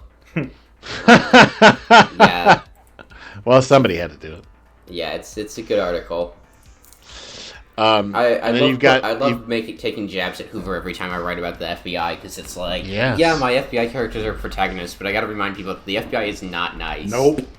Yeah, for the first 60 years of its existence, 50 years of its existence, it was the worst organization in terms of just the behavior and the shit that happened. Yeah. I mean, it's so fascinating reading. So the guy that Mindhunter is based on, and the stuff from Silence of the Lambs, I forget his name is John something. He was kind of one of the starters of the behavioral sciences unit, which is the only part of the FBI you can regularly be like, okay, you guys are doing a good thing though. You're hunting serial killers. But I've read a couple of books from him because he is just the most conceited asshole, but boy, does he know how to write an interesting personal history. And I'm sure half of it's bullshit, but the way that he talks about how, because he came up in the early 70s, and how much of a shadow the history of Hoover had over it all, that when he was coming up, things felt like Hoover was still in charge, because the people that were in charge of the Bureau had learned under Hoover, and so it was this weird, very backwards organization that was incredibly, not just politically but morally conservative. They didn't even believe that psychology had a place within the understanding of the criminal investigations and stuff. It's just they thought that was all foo-foo fancy boy stuff. It's just so ridiculous. Yeah. So you got the domestic security directives, and this is great. There's the Hoover Mandate. There's the Nazi Grimoire rule. Grimoire. Paratech. It's a fake word anyway. No, it's Paratech license. I mean, it is because there's no such thing. Paratech. I've taken several medieval history classes on the supernatural, and all grimoires were written by priests. The author takes the strangest line ever. No, I mean there are books that were written that were grimoires, quote unquote, but they are mostly propaganda.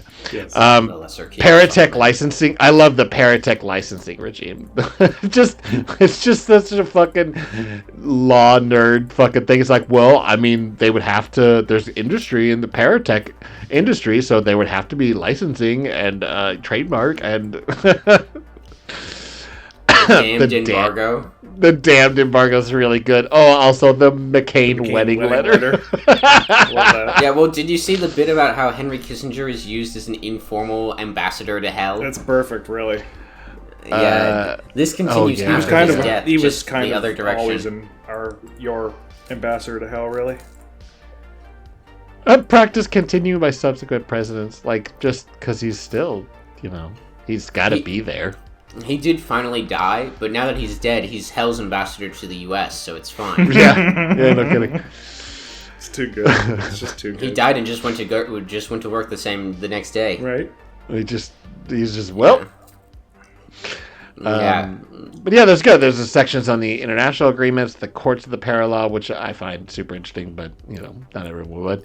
U.S. agencies, the occult powers, which are things other than the U.S. agencies, and problems. Yeah, I'm not going to let you keep going past interesting. that. You actually put my horrible fail Mounties in here, so I'm not going to let you pass by Yes! that without comment. Yes, OSAT. I love them. Yeah, I almost said the Nazis, and you know what? That's pretty much what I meant. The Mounties fucking suck. Yeah. Yeah. I mean, any national police force is going to be a bad thing. Yeah. Even the ones with the cute hats. How about the bit in here where the U.S. government believes the foundation was founded by John D. Rockefeller? That's really I good. did see that. That's so ridiculous. I love it so much. Yeah, it's it the might Rockefeller even be Foundation. true.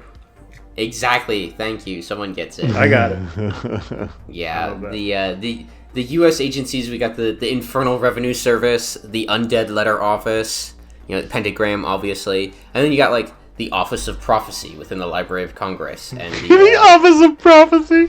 Yeah, they're gonna be important. The Architect of the Capitol, who does have to maintain the wards, and then of course the Government Publishing Office's Counter Theory Working Group, which uses rehabilitated advertising executives to craft fake conspiracy theories to kind of drown out the real paranormal phenomena.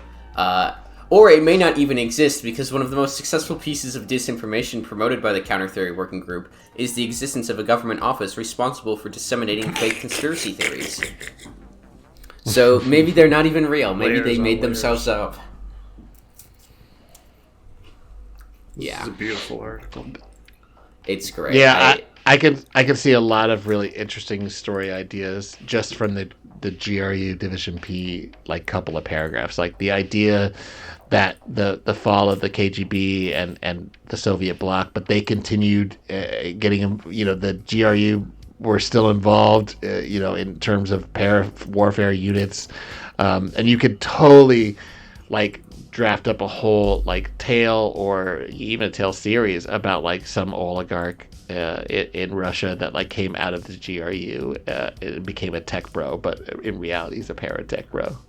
I had an ancient draft that's been melted down for parts long since about a GRUP cyborg during the Chechen War, which never really went anywhere, unfortunately.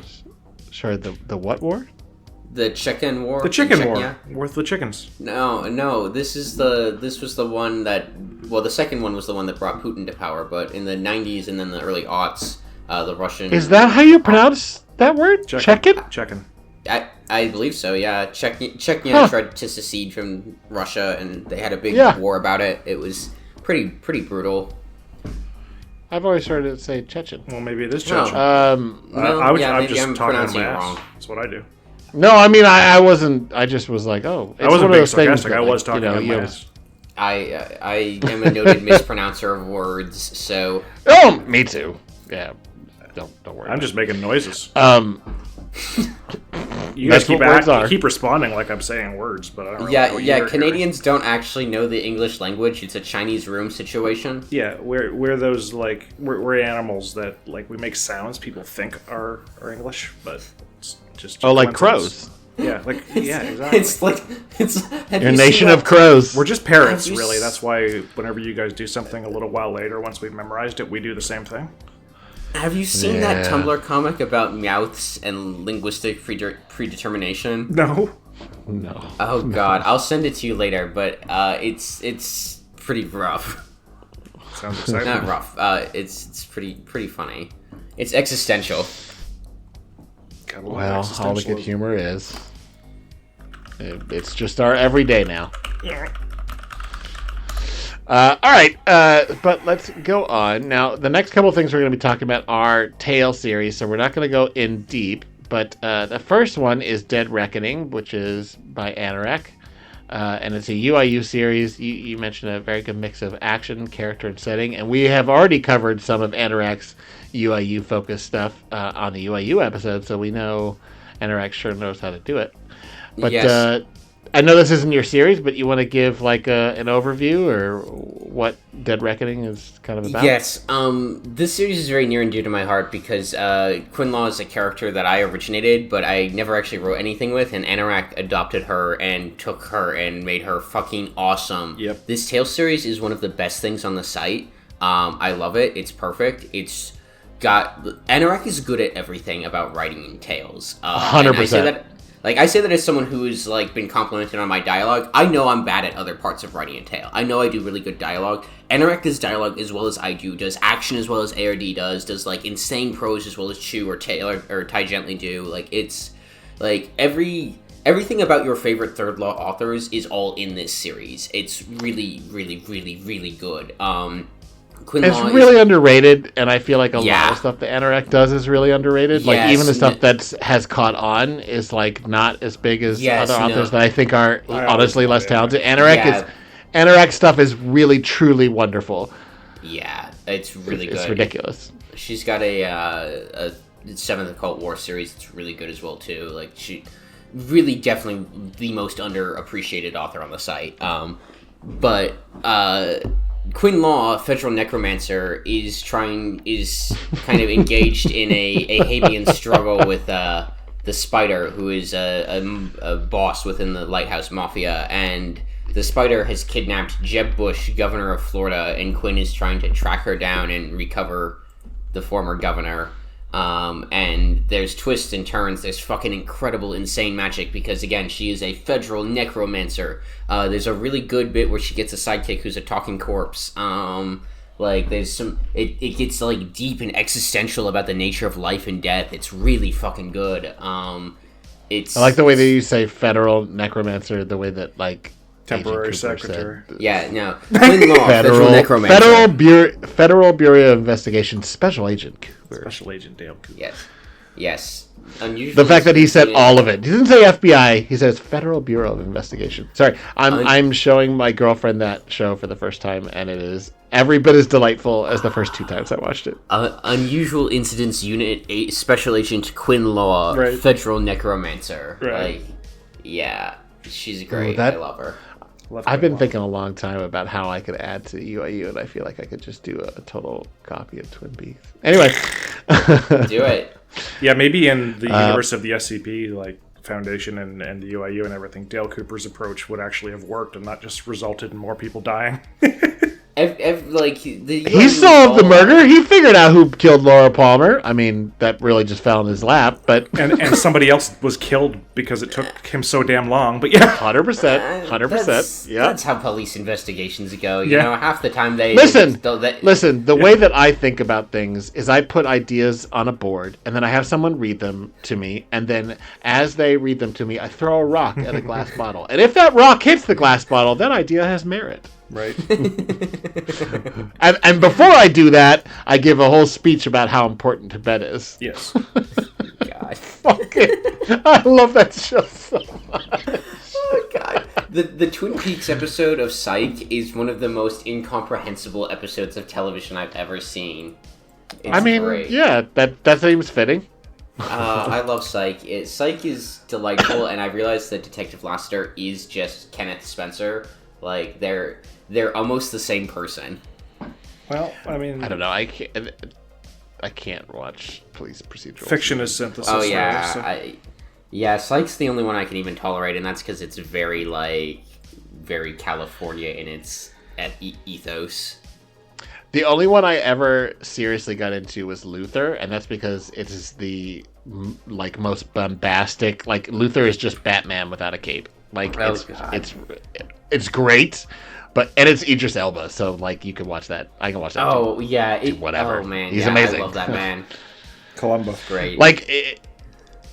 Columbo's good. Columbo is good. He's good. I don't always think the show is good though. No, but he is always good. Like, just one more thing. Yeah. These things. We do love Columbo. Anyway, what the hell were we talking about? Some sort of canon. We were talking about Dead Reckoning, Quinlaw, Federal Necromancer. And listen, there are 1, 2, 3, 4, 5, 6 tales on this series hub. None of them are over 30. And one of them is over 30, but almost none of the rest of them. And that's a crime. And I am saving this one so I can read through all of it, and all of you should as well. Mm-hmm. It's very good. You will not regret it. Absolutely. Yeah, every time I've ever read anything by Anorak, I've thought it was just honestly terrific. Yeah, Anorak is one of the second or third generation third law authors, because there's waves of us, and she's great. She's really, really good. Absolutely. Super talented. But that's, it's a whole series, so that's about all we're going to say about it. But now, we'll do another thing. We're going to say the exact same thing about another series. Yes, Come Down Machine, which is...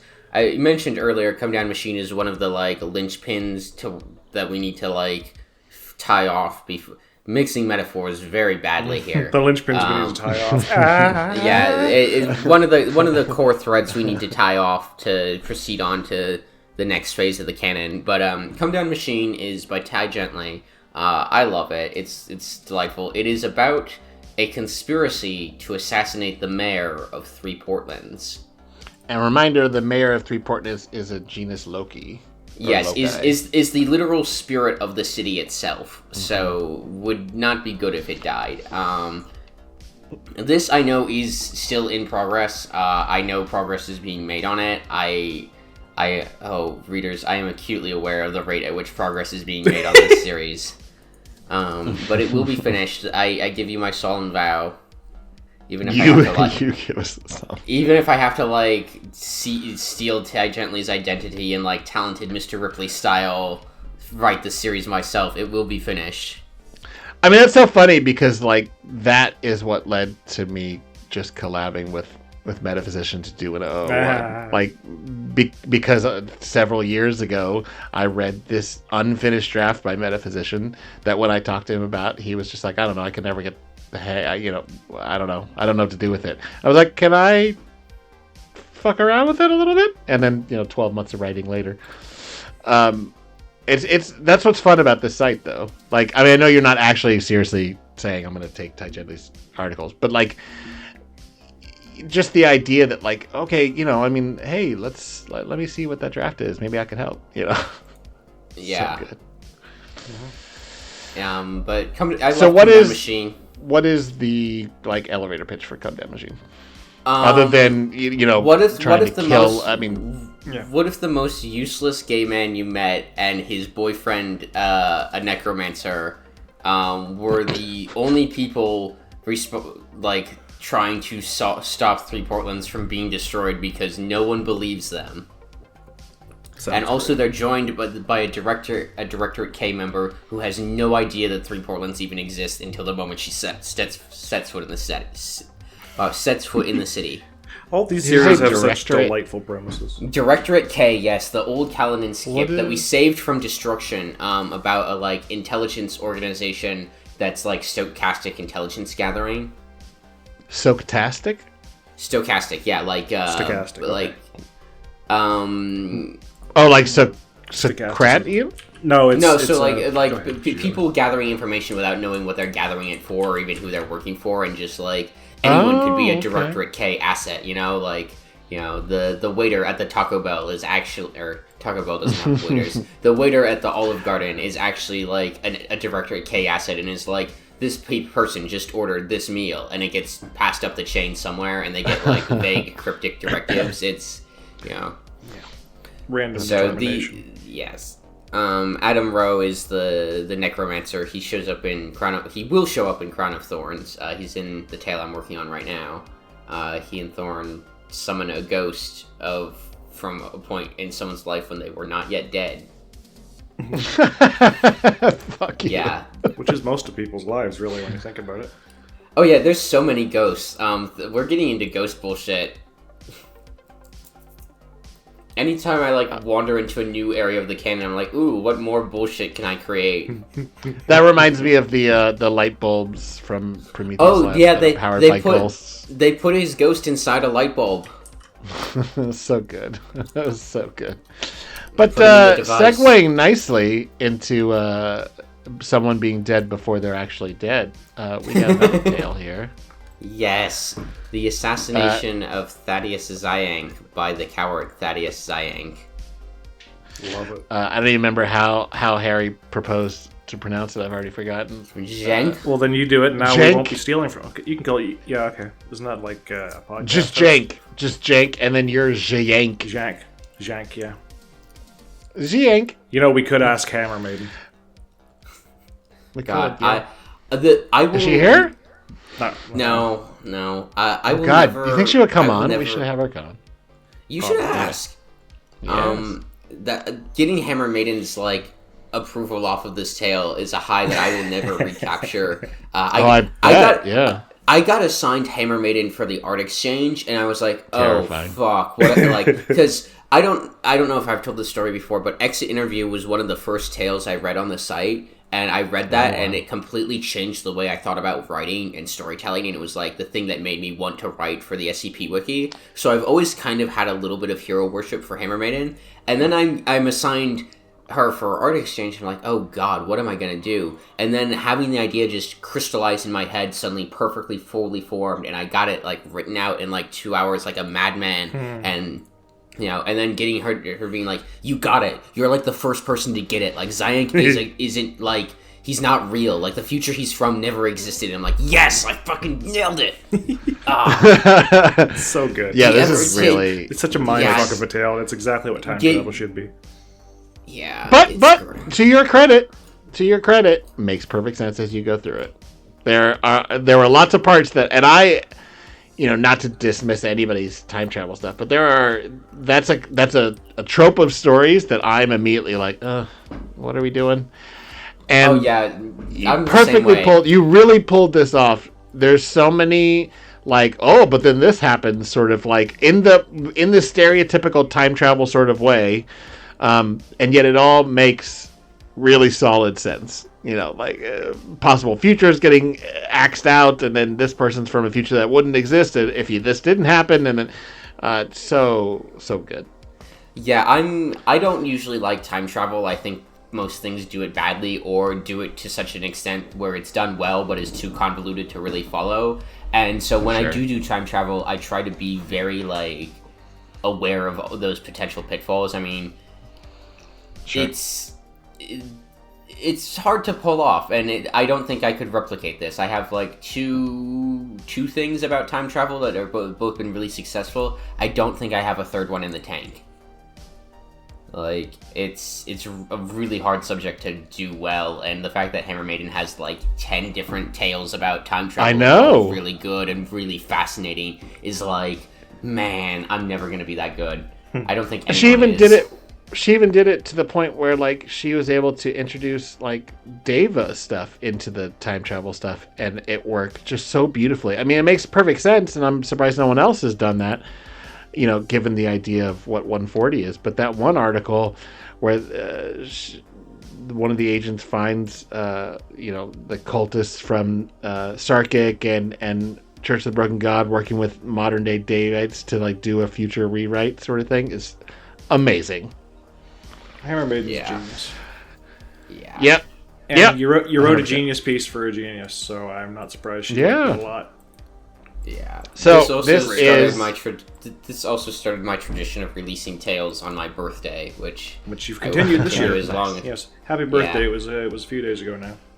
Yeah, it was. 26th of January? Happy birthday. Yes, it was 26th of January. Oh, you're ancient now. I'm just assuming. Yeah, no, yeah, I turned 27 and the back pain fairy visited. Well, I don't even that's a remember little what that was early, like. but no. 27. My life didn't really make any sense until I was like 28. Yeah, That's only because I found my career. That's only because I found my career path at that point. Before that, I don't know what the fuck was going on. I think I'll 28 is probably where I'm gonna hit that point too. Yeah, good luck. Yeah, get you a year out. Get you a year out of law school, and hopefully, Yeah. have a path moving forward. Yeah, that'll make sense. Of course, you're going to be so exhausted and hate your life, but that's about right. That's what old age is all okay. about. Oh, I just meant people I graduating. assume. Okay, so this is a story about Thaddeus Ziank, or Jenk, standing in front of his own tombstone, in which it says he died before his time, It's a and great apparently epitaph. he died. Great epitaph, because this is legitimately true, because he born 2415, died 1890, question mark, which is a line from the thing, because he died and is buried in 1890, and they're finding it more than 100 years later, and he and the Foundation wasn't even aware that this was there, but this plot has been there the whole time, and they analyzed the remains, and it's definitely him. So it's definitely his dead body. He reminds me So of he's that like- Next he's Generation like, episode where they find Data's body, having his Data's head, or he died. Which episode? The Time Zero in TNG, where they find that Data has been buried on Earth since the time of Mark Twain. Oh, yeah. Yeah. That's right. It's super fun too, because then he's like, well, I guess I need to go back in time and see what killed me. Yes. And it would have been really funny to have that be the thing that killed him and like cause his like Yes.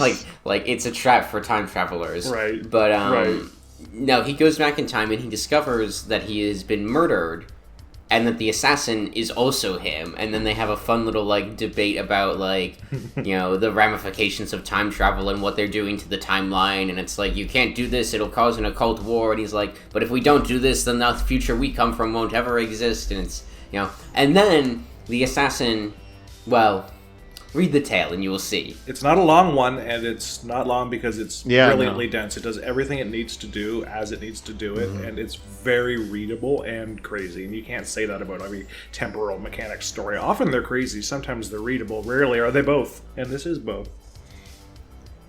And this does a really good job, just like Come Down Machine, and also Sight Anvil, and many of the other things on the hub, of like preluding the idea that like, hey guys, the 8th Occult War is going to happen, and it's going to be real bad. People are like creating whole alternate timelines through murder, so that they could try to avoid it. That sounds like a phenomenal... It's a phenomenal byline. Alternate timelines. That sounds like a slogan for what would be easily the coolest temporal anomalies department version. Well, how did you say it exactly? Creating alternate timelines. Well, I think I said murder? I think I said it worse than what I'm going to say now, which is creating alternate timelines via murder. Yeah, that's great. Murdering your way to alternate history. Right. After dividends, so after the 8th Occult War storyline, we're going to enter our multiverse phase. Yes, I know it's very MCU. We've had these plans since 2015. Don't at me, okay? One of the things we're going to be looking at... You're a thief. One of the things we'll be looking at... Or everybody's doing multiverse things, and it's not just Marvel. Everybody, it feels like it's part of it feels like a meta thing. By the time we get to doing that in 2035, it'll be fresh. Right. But one of the things Disney. One of the things we want to do with the multiverse stuff is look at alternate world trees where history played out differently. So nice. And one of those is going to be one where the 8th Occult War broke really bad and everything just got wrecked. That's exciting. There's so many dead world trees out there. It's rough out there in the forest of the universe. Well, I mean, that's what that whole canon is about. Which canon is that? It's the something project. Yes, the something project. I don't what? The one where the Foundation is creating alternate timelines so they can test out possible like solutions to problems. Shit, doesn't matter. Don't worry about it. I think you're making it up. No, I'm No, not. that sounds familiar. It's a thing. But Series 3 thing. but let's not. We don't have to go deeper into this because like you said, it's pretty short. It's really well written, and we don't want to give away the twists, which are really, really well done. Yeah. But okay, so let's talk about SCP-2664 Redline, which is, and it's unlike the last one, very long. It is very long, but it is very good, and it is a psionic eigenweapon developed by the GRU Division P. But before we go any further, eigenweapon is something that comes up pretty frequently in this era, and certainly in Third Law, it comes up in Ammunition. What would you say an eigenweapon is? Because there's paraweapons, and then there's eigenweapons. The reductive way to view it is an eigenweapon is an anomalous weapon of mass destruction, but that's a very limited way of looking at it. And the way it's used right, because they're not just nukes. Yeah, like eigen is not a word chosen at random just because it's German and sounds funny. It does have relation to eigenvectors and eigenmatrices from physics and mathematics. And the idea of it is that eigenweapons are like unique. They have some characteristic about them that is unlike anything else, and their existence and use fundamentally alters the strategic battle space. So, a mind control device is an eigenweapon because, the ability to subvert, other humans to your will by force completely changes your strategy and tactics. This psionic eigenweapon is, an eigenweapon, even though it doesn't, destroy anything. It's just a way to, force everyone to stop fighting, or that's the idea. But then there are eigenweapons that are just this is a nuke that destroys all life for 100 years, So just a nuke. Yeah. the nuke that destroys souls. Okay, so this is. It was originally demanded by or dictated that this project by Stalin to be a psychic deterrent that would immediately brainwash the global populace into following the tenets of Soviet socialism. However, which this is already immediately really interesting, the GRU Division P researchers that were working on it actually designed it to mitigate and remove human tendencies towards violence. And it's awful because there's 3 conjoined triplets that are effectively brain dead. And anyone that comes within a 5-kilometer, although it started off bigger or smaller, a 5-kilometer area of them will have their brain chemistry altered, resulting in a 90% decrease in hormones linked with aggression, reduced stress response, and develop an aversion to anything considered a weapon. Unfortunately, anything that's non-sapient, including, for example, mice, get exposed to it. They die within minutes because they develop rapid onset spongiform encephalitis and toxic sulfate buildup. So poor mice. The Foundation gets their hands on it due to a defection of the TRUP researcher in the 1960s, and then eventually figures out where it is and does, a very poorly planned and poorly executed exploration. And guess what happens to those agents? Nothing good. This is also the origin of Simon Petrico, the director of the Department of Analytics, because he is Iceman in this. He's a former GRU Division P researcher who defects to the Foundation. Very good horrific characterization going on in there. It's very well walked the line with yeah. There's some things that people should not be proud of having done in this story. Not the authors, the characters in the story. That's his whole character. There's a little bit of early SCP edgelord stuff going on. No, I didn't. That's not what I meant at all. What I meant is the characters are doing horrible stuff. All right, Mr. Eternal Optimist over here. And yet you like Star Trek Into Darkness. I don't understand. Anyway. Were they doing experimentation on children? You want edgelord bullshit? The entire script for that fucking trash fire. Anyway, what were we talking about? Yeah, I don't like that movie either. I just think there's worse films.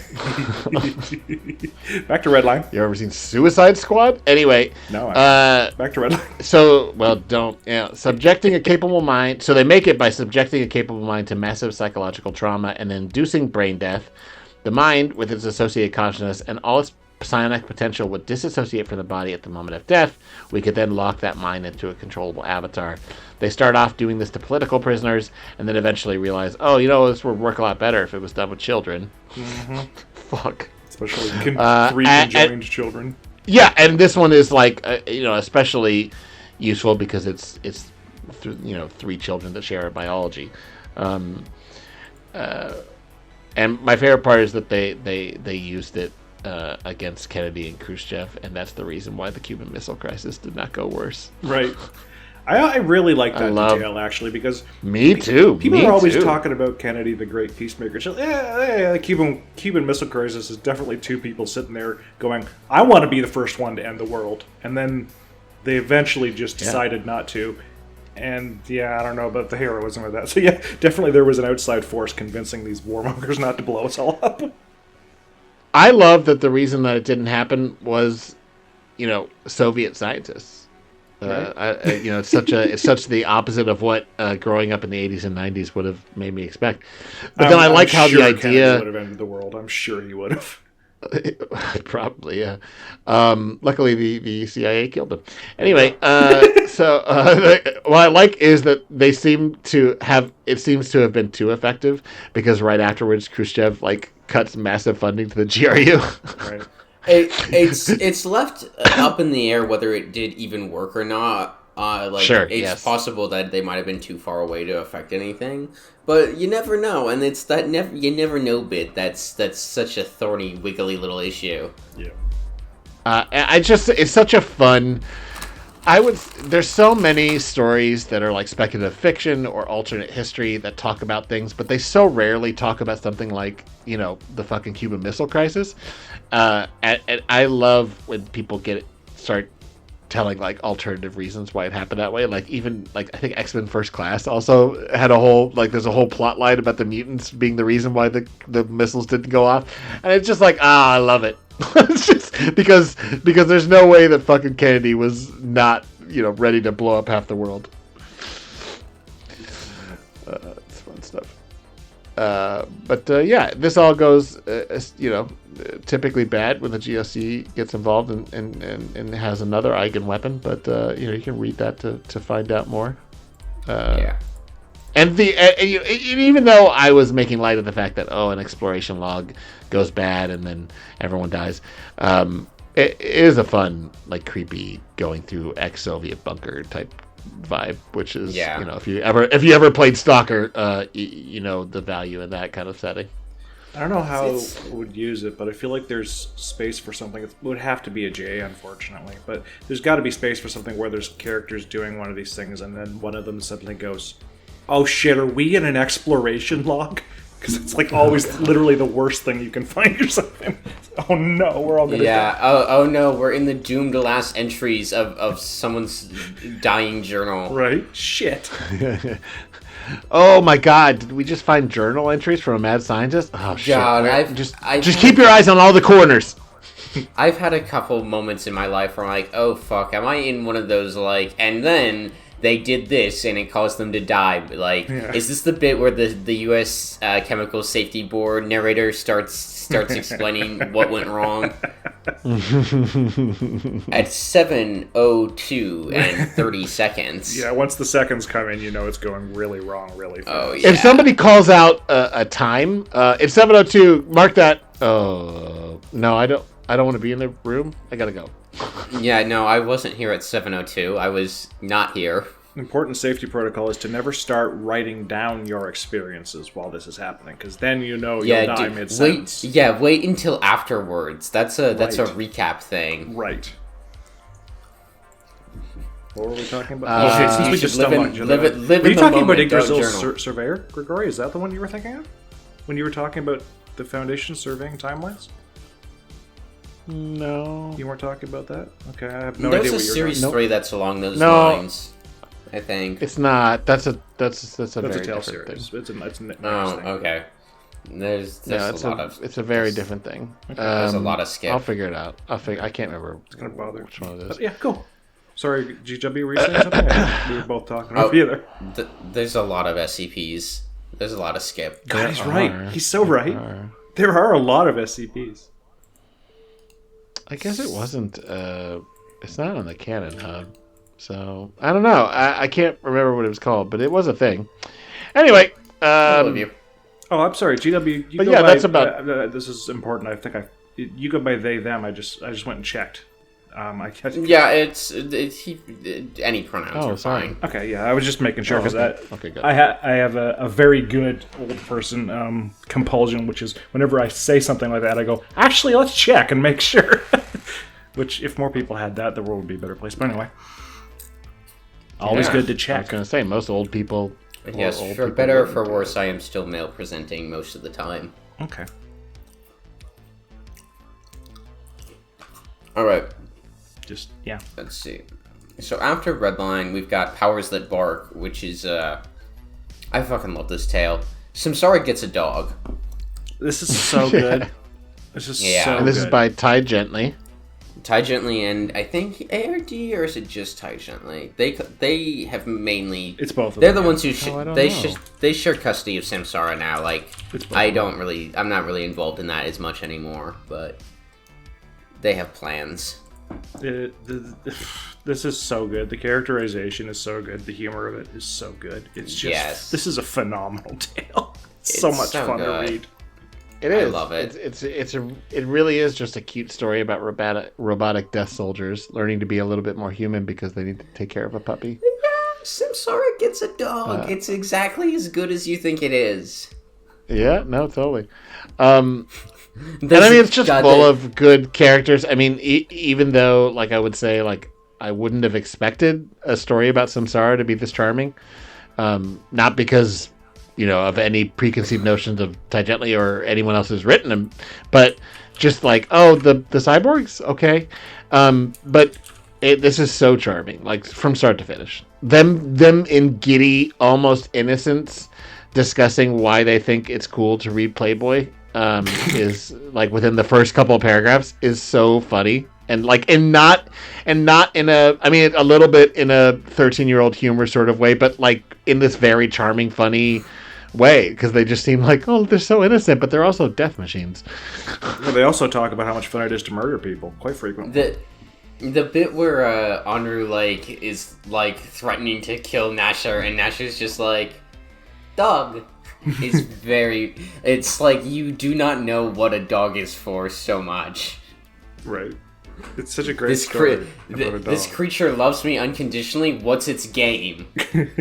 You're making it harder for me to shoot targets. Yeah. You're throwing me off, dog. Yes. Dog, you're throwing me off. The dog is a distraction. The dialogue and the writing in this one, the prose is just... The whole thing is I mean, it's Samsara, so it's automatically way off base automatically.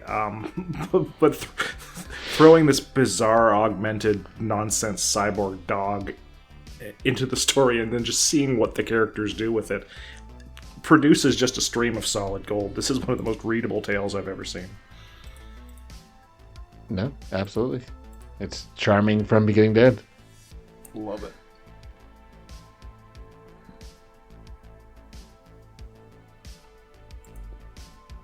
And then we all died.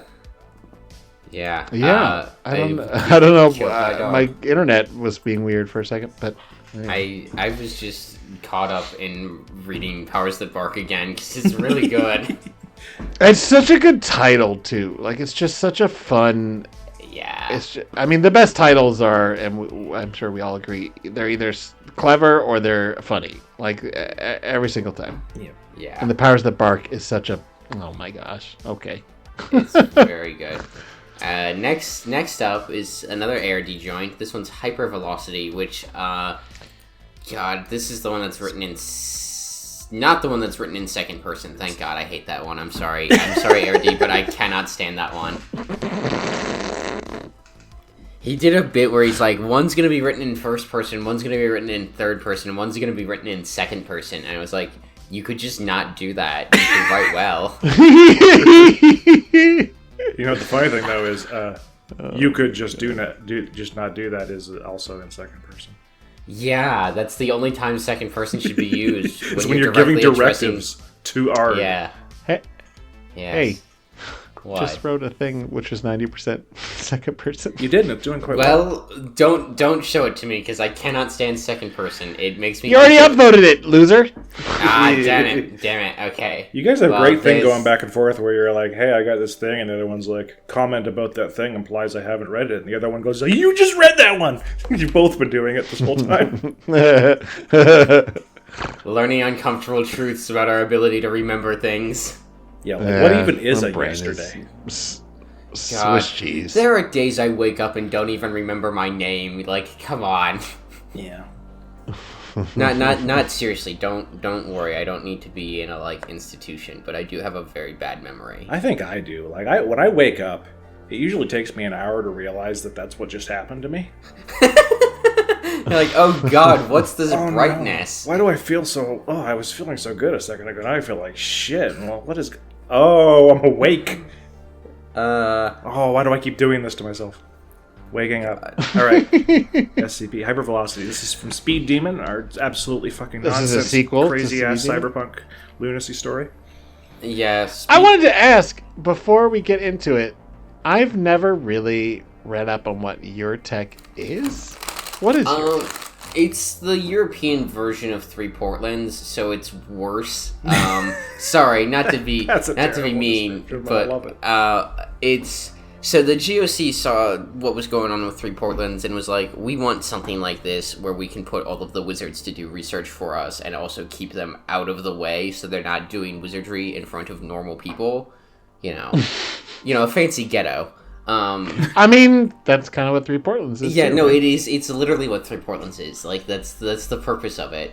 So they get the Silicon Norner to put together a pocket dimension that connects a bunch of different points in Europe. So it is like Three Portlands in that sense, or a pocket universe, terminology. And it's like I said, it's got ways to it from basically every major European city, so it's sort of a mishmash of every European city. It's very future-y, very cyberpunk, but it's very artificial, and it has it has all the problems of a cyberpunk city in that it's got massive inequality, crime everywhere. There's neo-Nazi gangs roaming the streets. The authorities don't really give a shit about what goes on at a street level. You've got all these... Just the U.S. Okay. Yeah, you've got these high technology corporations, and then you've got criminal street gangs, and it's a perfect place for the rookie, who is a crime witch. I think is the best way to describe it. She does demons as drugs and uses magic for crime. And this is such a great Crime introduction to it because it is... the balls do not at any point leave the wall in this fucking story. It's ARG is really good at action. I will give him his due on this. He's really, really good at action. Yes. And this tale is all action. Yes, it's action from start to finish. It's got this cranked up approach where it's completely unwilling to let off at any moment. The accelerator is permanently fused to the bottom of the vehicle. It also has our Pride Law CSS, which is be gay, do crimes. The little logo is a rainbow. It's so perfect. It's wonderful. That's the third law. It's also interesting to see be gay, do crimes right under third law. It's an interesting contrast. Law, crimes. I love playing with the subtitle on things. The Damocles stuff all has one of them is fifth law instead of third law, and then they all have Stardust to the Stars or whatever as the subtitle for the fifthest bullshit. Be third gay, do law crimes. Third be gay, law do crimes. I'm trying to find the best way to read this title. Anyway, Third do crimes, be gay law. It's great. So yeah, this is rated extremely highly, and I think pretty much anybody who reads it will see why. Yeah, it's good. Not to inflate Airdie's ego anymore. Yeah, it doesn't need it. Yeah, if you guys want to go downvote this, even I'm not going to tell you to because I'd get banned for that. But it would be really funny. GW sent me downvote. No, don't do this. Do not do this. Did Art finish Speed Demon? Because I know Yes, it he was did. yet another one of Yes. those endlessly No. unfinished series, and I think this one finally got finished, right? No, he finished it a few years ago. He's Right. got another series that he's working on right now, and fortunately he's doing it all before he drops it, and then after that he's going to work on Oh, Guns nice. Pointed. Yes. Yeah, that's And great. then Once after you're that, done, what? It feels great when you're doing it. After It that sucks. he will be finishing Guns Pointed, or else. Oh, nice. I've sent minions to him in person. I haven't actually, but other Third Law contributors have visited him, and we know where you live, ARD. It's really an elite club, people who have started a series but also have finished the series. I've done it. I've done it multiple times. It's that not that sounds hard, right. guys. It might take a year, but you can do it. We have not touched a series that we have done together for 3 years now. We're just thinking about Even it. though we broke it. I know, we broke it out. We know exactly what we need to do next, and I'm still, like, a little bit torn on several of the plot points, so I haven't started writing it yet. I need Adderall or something. I had a. Oh, Adderall was great. Yeah. Not to shill amphetamines or shit, but you know, the Listen, kids, do drugs. No, drugs can help a lot. Do drugs under the supervision of a licensed physician. Do drugs, be Drugs, gray, drugs, do drugs. crimes. Yeah. What was it? What were we just saying? I don't know. Oh, right. Yeah, I had a duology. So Two Tales, where there was a gap of 1165 days between the first and the last installment. It was rough. God, but finishing a Tale series is just like the best fucking feeling. Oh, man. yeah, I it am is. I feel so good about my series having been finished, and so- I finished it. I literally posted the final part 4 years to the day from when I posted the first part. It's a beautiful thing. I will be Yeah, finishing. when I realized I was Chronicles. done with it, and then I was like, oh, it's like 3 weeks till I'm just gonna hold on to it. I will be finishing Crown of Thorns. I promise you this. Oh yeah, I have no doubt. Harry, you're gonna lose your shit. It's gonna be great. I am excited. I need to start writing up comments. Oh yeah, It's great. I always look forward to your comments. Well, I mean, this stuff Yeah, is your so comments good. are very good. Ever since... You put a lot more. No, sorry. You put a lot of thought in your comments. I really Yeah, appreciate it. I must Leave a comment on something of confess. mine. I must confess, I am the only comment in the Discord person, and I do feel a little bad about that, given how much I enjoy receiving site comments. Oh, it's, I it means a also lot to people. often I will just leave a very simple comment most of the time as well, because like I don't, like I'm just tired. But yeah, I mean, even that is nice. When people just say, hey, this was really great, even that feels nice. Yeah, no, if you want to make an author's day, just leave a comment on the discussion page. Just be like, this is good, I love it. If Yeah, you can say like, what as you much love, as it's that's nice- great too. As much as it's nice. As much as I just wanted to see. I didn't want to talk over. As much as it's nice to get upvotes, obviously upvotes are amazing, and it feels nice to see the numbers go up. But anyone that takes the time to just be like, "Hey, this was why I thought this article was really cool," or sends a piece of fan art or a meme they made based on it, it's always just delightful. Yeah. Just anybody You know- that took any time. Except for somebody who left a comment on mine that I still don't understand. It's 4 words long and I'm so confused. But anyway, Are you Even my the father, funny- question mark? I hope not. The Is my cryptic answer. ones are the best, though. That shit keeps me entertained for years. I'm not even calling out this is a bad thing. I looked at it 4 times. I think it's so funny. They left it on my 001 and they said as old as writer, and I don't understand. And I'm not saying you're a bad person. The person who left this, I think it's funny, and I haven't even asked what do you mean, because I just think it's funny. I think it's better not to know. Great. I want to. In 3 years, if I happen to look at this to see what the comments are like, I want to see that one and go, wait, what? What did that mean? But it's great to see Crown of Thorns coming out. I mean, the Phoenix, the Nightingale, and the Magpies is one of the best successfully finished series on the site. And well, really more of this stuff. Crown of Thorns is the sequel to it, and will be finished. I promise. I'm gonna have so much egg on my face, especially if you decide to release this faster than you told me you were going to. Well, yeah, it'll be done tomorrow. All I said was next. All I said was next week. Okay. I'm not giving it. That's good. I'll just it could be Monday at 12:01 a.m. All right. Okay. All right. We'll see. I'm just kidding. I just don't. I was sitting here thinking about I guess I could edit this, but I've been up since 5:50. No, leave it a while, and let GW not. Look, make fun of himself. I got my cigarettes. I got my sativas. I'm good. Don't smoke, kids. No, don't. Even though two-thirds of this podcast do smoke, don't do it.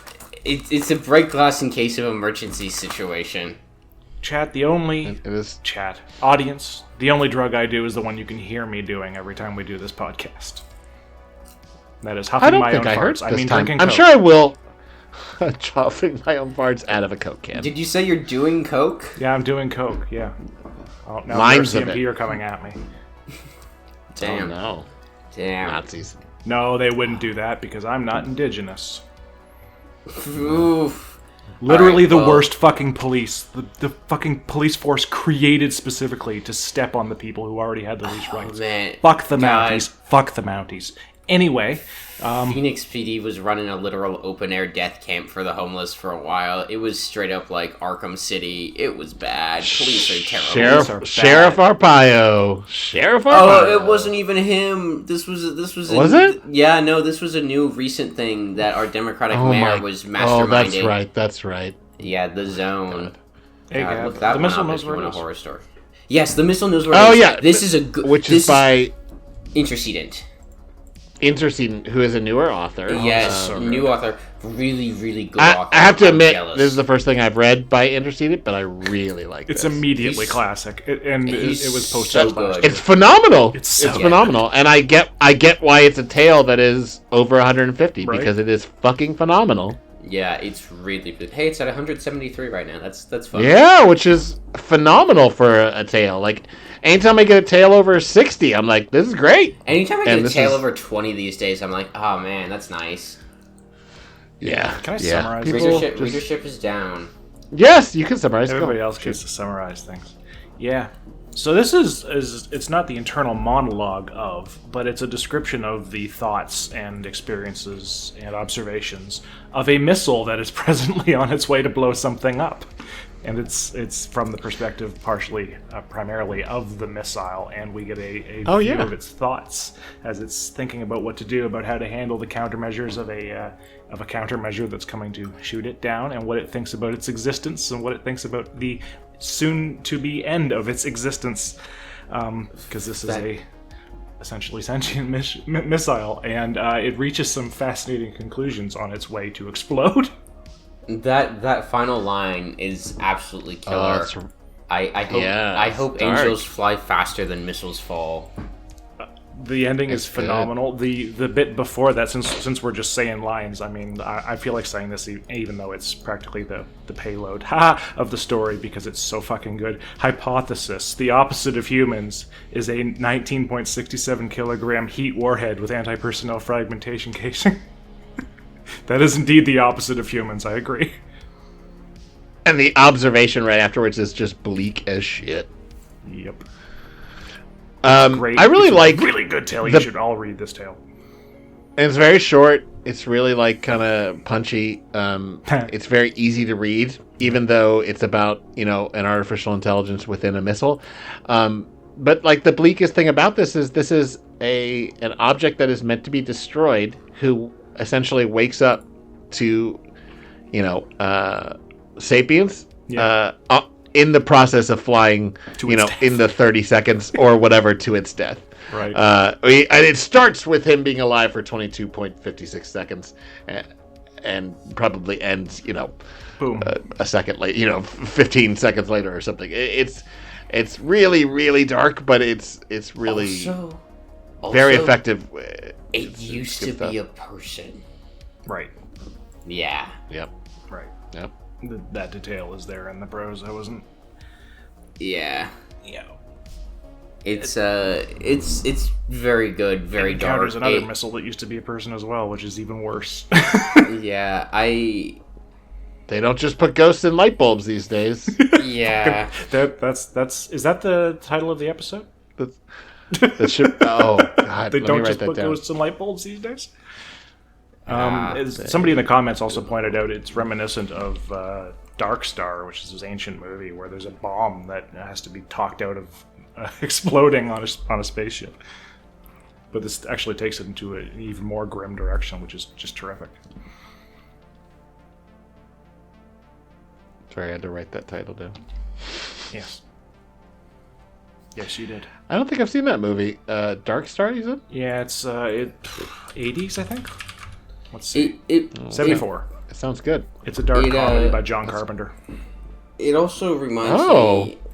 I don't know if either of you read it when it was still online, but the Isabel Fall short story I identify as Attack Helicopter. Right, yes. Which was really, really good, and unfortunately people bullied her almost to the point of killing herself. Yes. So. Yes, it was an That was really disgusting. Very upsetting. There are authors who I think less of now for their participation in that, but we're not going to name names.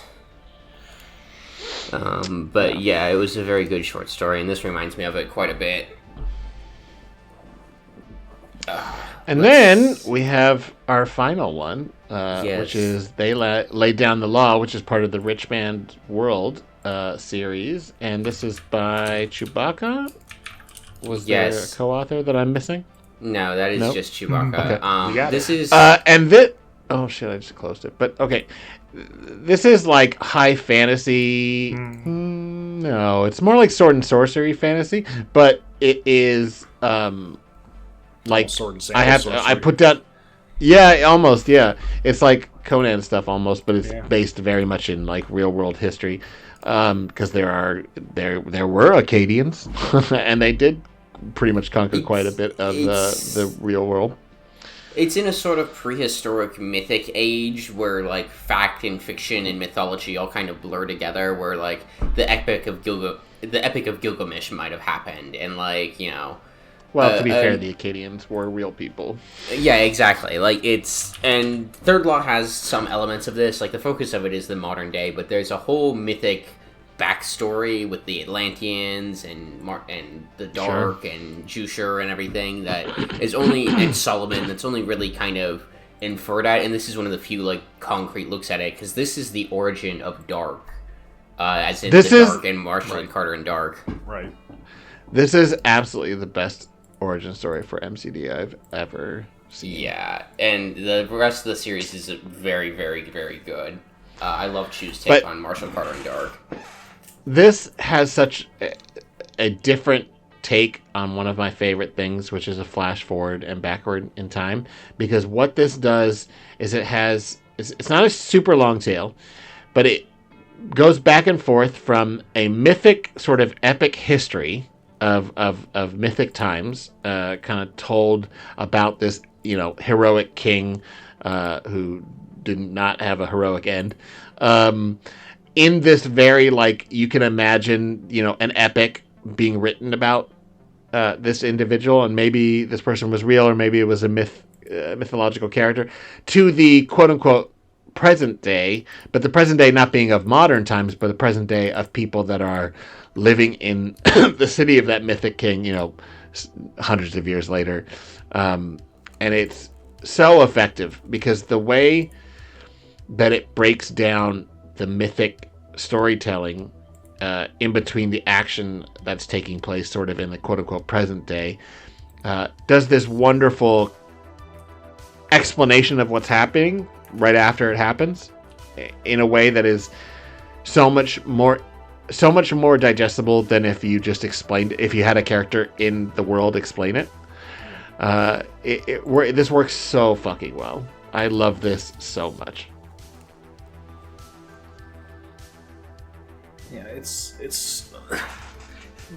people descending to do the historical epics, going back into time to do a historical epic on the SCP Wiki. It's not a thing that happens a lot, but it is a thing that happens with some level of regularity. And whenever it happens, when an actually talented writer, of which we have a ridiculous number, really attempts to live in another time period, but also to include it in this setting, they do some really incredible stuff, and this is a great example. As I think GW notes in, it was in GW's outline for suggesting these articles. The prose in this is spectacular. Mm-hmm. It is really good, and it's two very different styles of prose. Shu is really good at prose, and it works really well. Shu is terrific. Absolutely, in general, I would say that there's a common thread in like some science fantasy and some like high fantasy, where an opening of a chapter will have like a snippet from some mythic book that gives you like a clue. Oh, it's the Book of the Lost Kings or whatever. And this just takes that one step further, where half the tale is the material that you can imagine someone is reading on a scroll in this world while the events are happening, and it's really cool. But yeah, this is easily the coolest origin story for the Marshall Carter and Dark I fucking have ever experienced.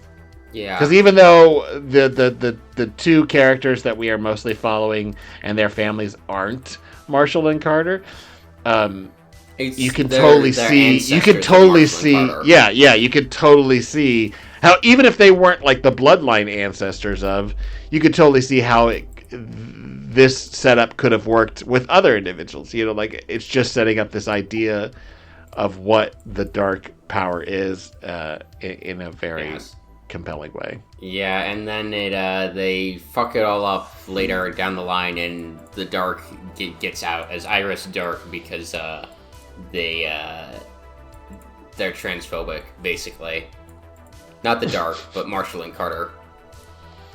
Well, that fits. They don't believe that trans women are real women, and the dark is like, this isn't a son of Jusher, dummies. Does the dark say trans rights? Yes.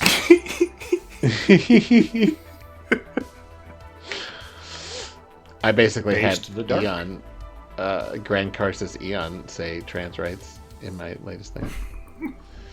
It's pretty great. Alright, so that's all 12 of the ones that we had on the outline. Yes. And now and then GW you had brings a out couple list you of wanted 12 to more. No.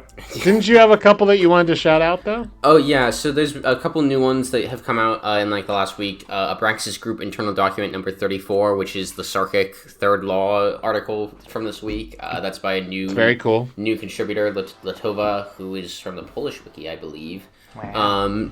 Circle Cersei has SCP-8172, which is the one about Hoover cursing the CIA. Anorak has some Eighth Occult War stuff about the Nazis trying to steal the body of a mummy. That's pretty good. SCP-8842 and Sifting Through the Sand. Obviously, I had the parallel briefing earlier this week, and Crown of Thorns is in its concluding half now. We've posted Tales 5 and 6 and just have 7 and 8 left. Although, for numerological reasons, these are parts 6 and 7. Wow. You're actually casting a complex thaumaturgical working with your number choices? Yes. And there will be more Thorn stuff in the future, do not worry. I love Thorn dearly and have many terrible things for them to suffer through, including high school. I am going to write a high school series. Third Law contains... high school story.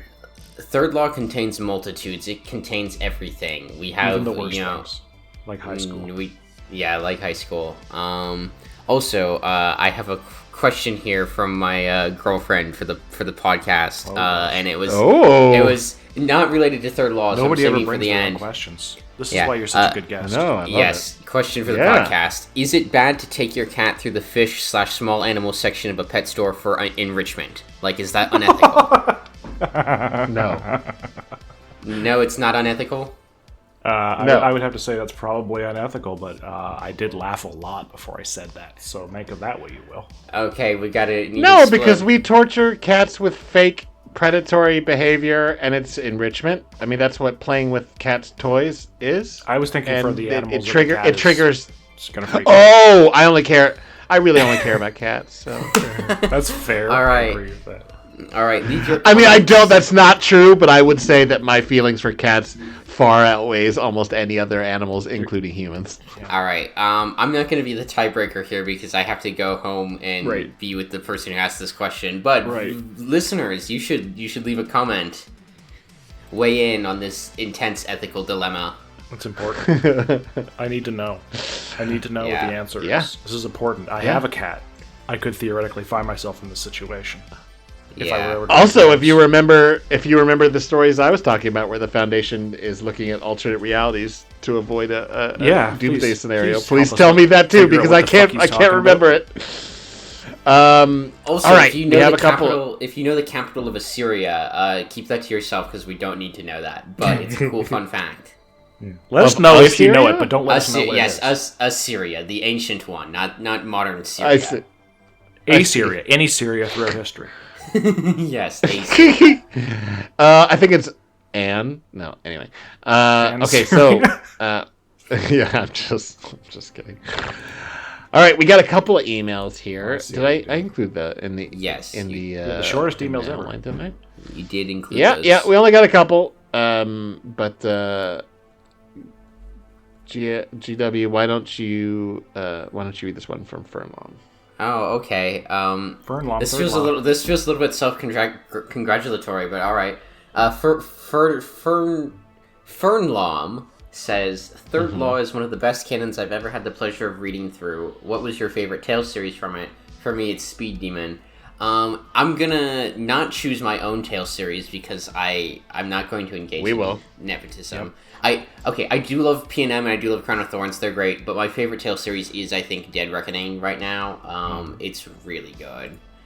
It sounds really good. I've got it open. I can't wait to read it. Yeah, or Conwell's stuff, although that's not really...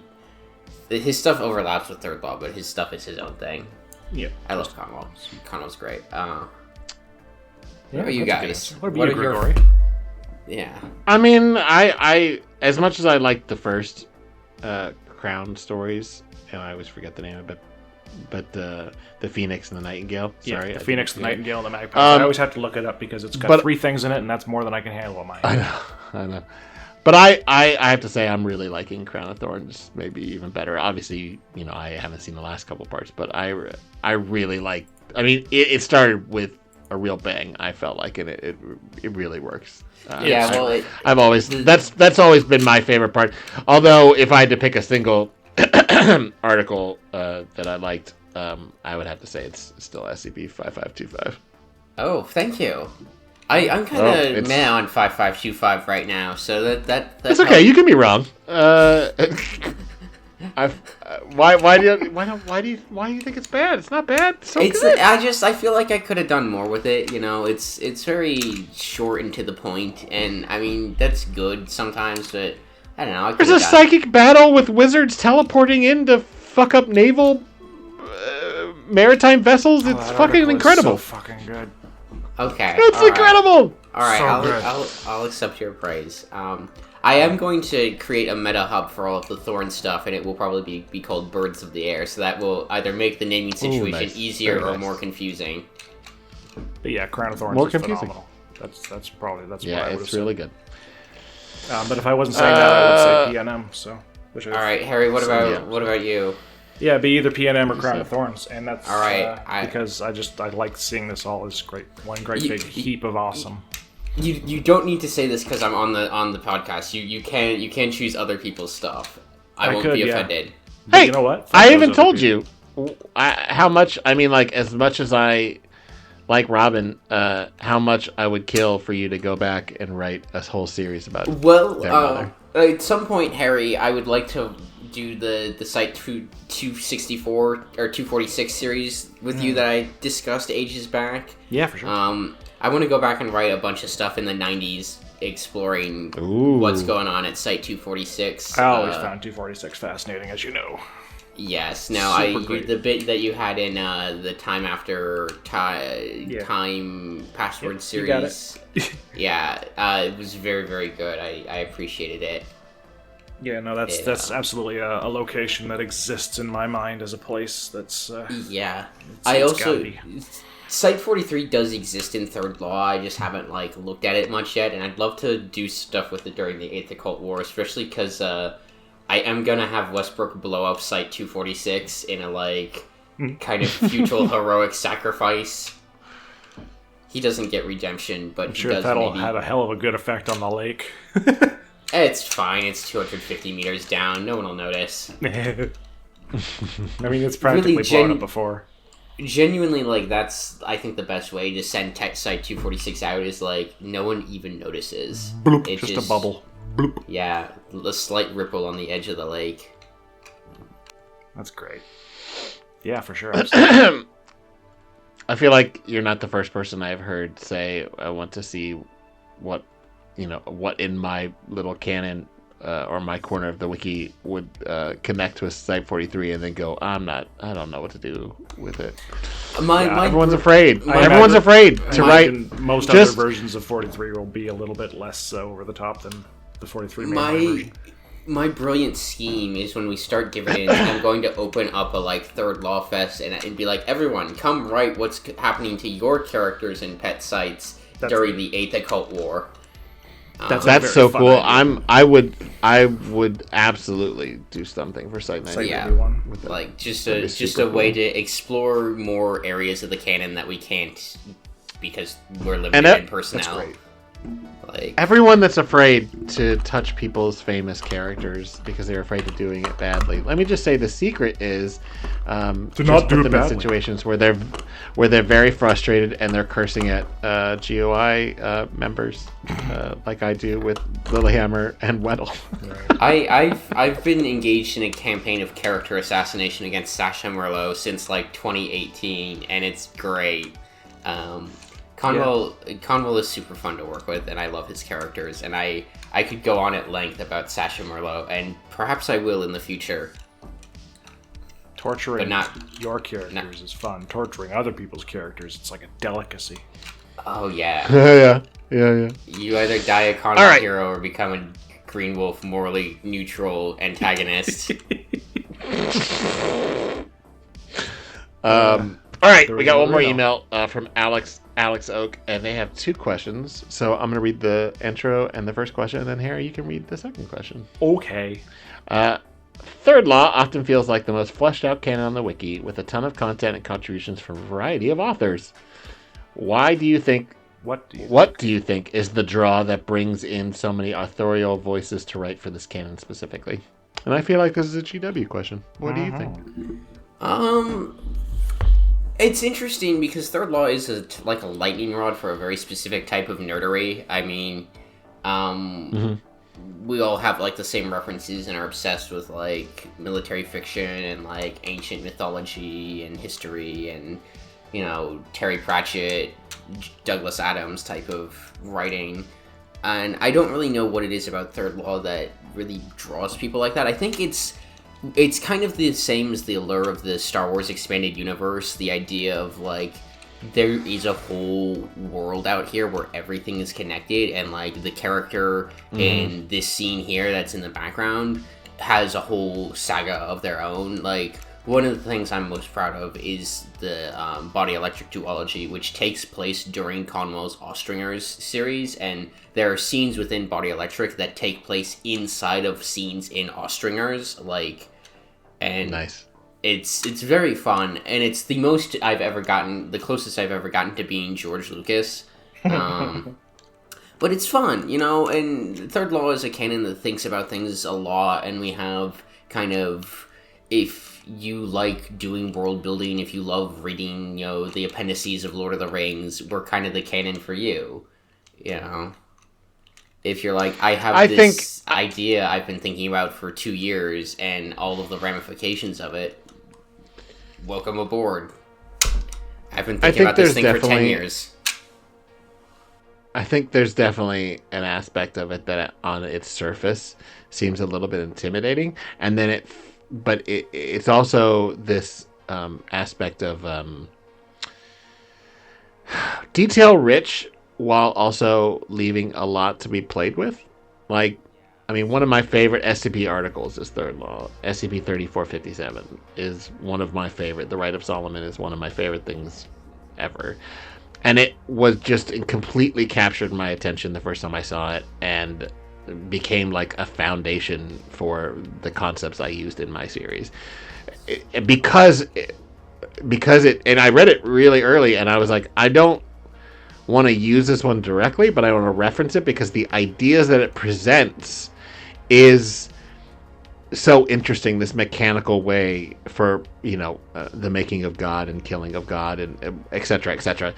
And I think there's aspects to pretty much every part of Third Law that speaks to, where it is absolutely a sandbox. It's a well-defined sandbox, and there's a lot of resources that you can use to reference. But because of that, it is very attractive for anyone who is interested in world building. But then the examples are very rarely, except for a couple of the ones we've talked about today, that were very focused on world building. Most of the actual articles are using the world building to then tell interesting stories about characters and and plot. Some of the times the plot is more important than the character. But the point is that this is a canon in which world building has been equally meshed in a very interesting way to character and storytelling. Yeah. And in a lot of ways, it's been an example to follow for me, the way that I kind of like sort of run the half of No Return, which is Vanguard. I mean, like, not that I run it in the same way, but like I constantly am thinking about like, well, how would this work? And because I feel like that's the most effective thing about Third Law, is that there's this it's not just a sandbox, it's a series of toys that you then say, okay, here's how you can use it to tell your own sort of story. And sure, it maybe is attractive to a specific kind of author, but clearly it works because there's a lot of authors that have been interested and been involved. Yeah, and we love when people have ideas and want to contribute. And like, if you have an idea, just come into the Discord and like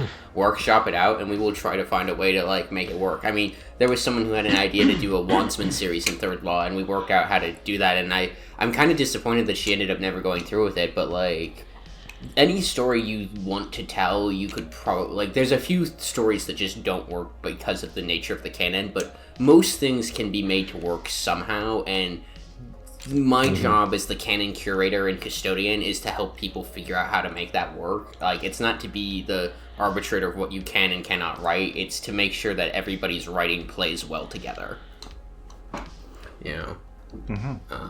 And 3457 is very near and dear to my heart because that is from the team contest for DoomCon, and I was on the same team as Sarah for that, and I remember editing that article on the plane because I was also on a vacation to Hawaii at the time, so I like downloaded the article and did all of my like edits and comments and feedback on it for Cal, like, on the flight to Hawaii, and I was like, okay, here's what you need to, like, adjust, here's the, like, you could punch the sentence up a bit, doing, like, very extensive line-by-line crit, because I didn't have anything else to do for 6 hours. ARD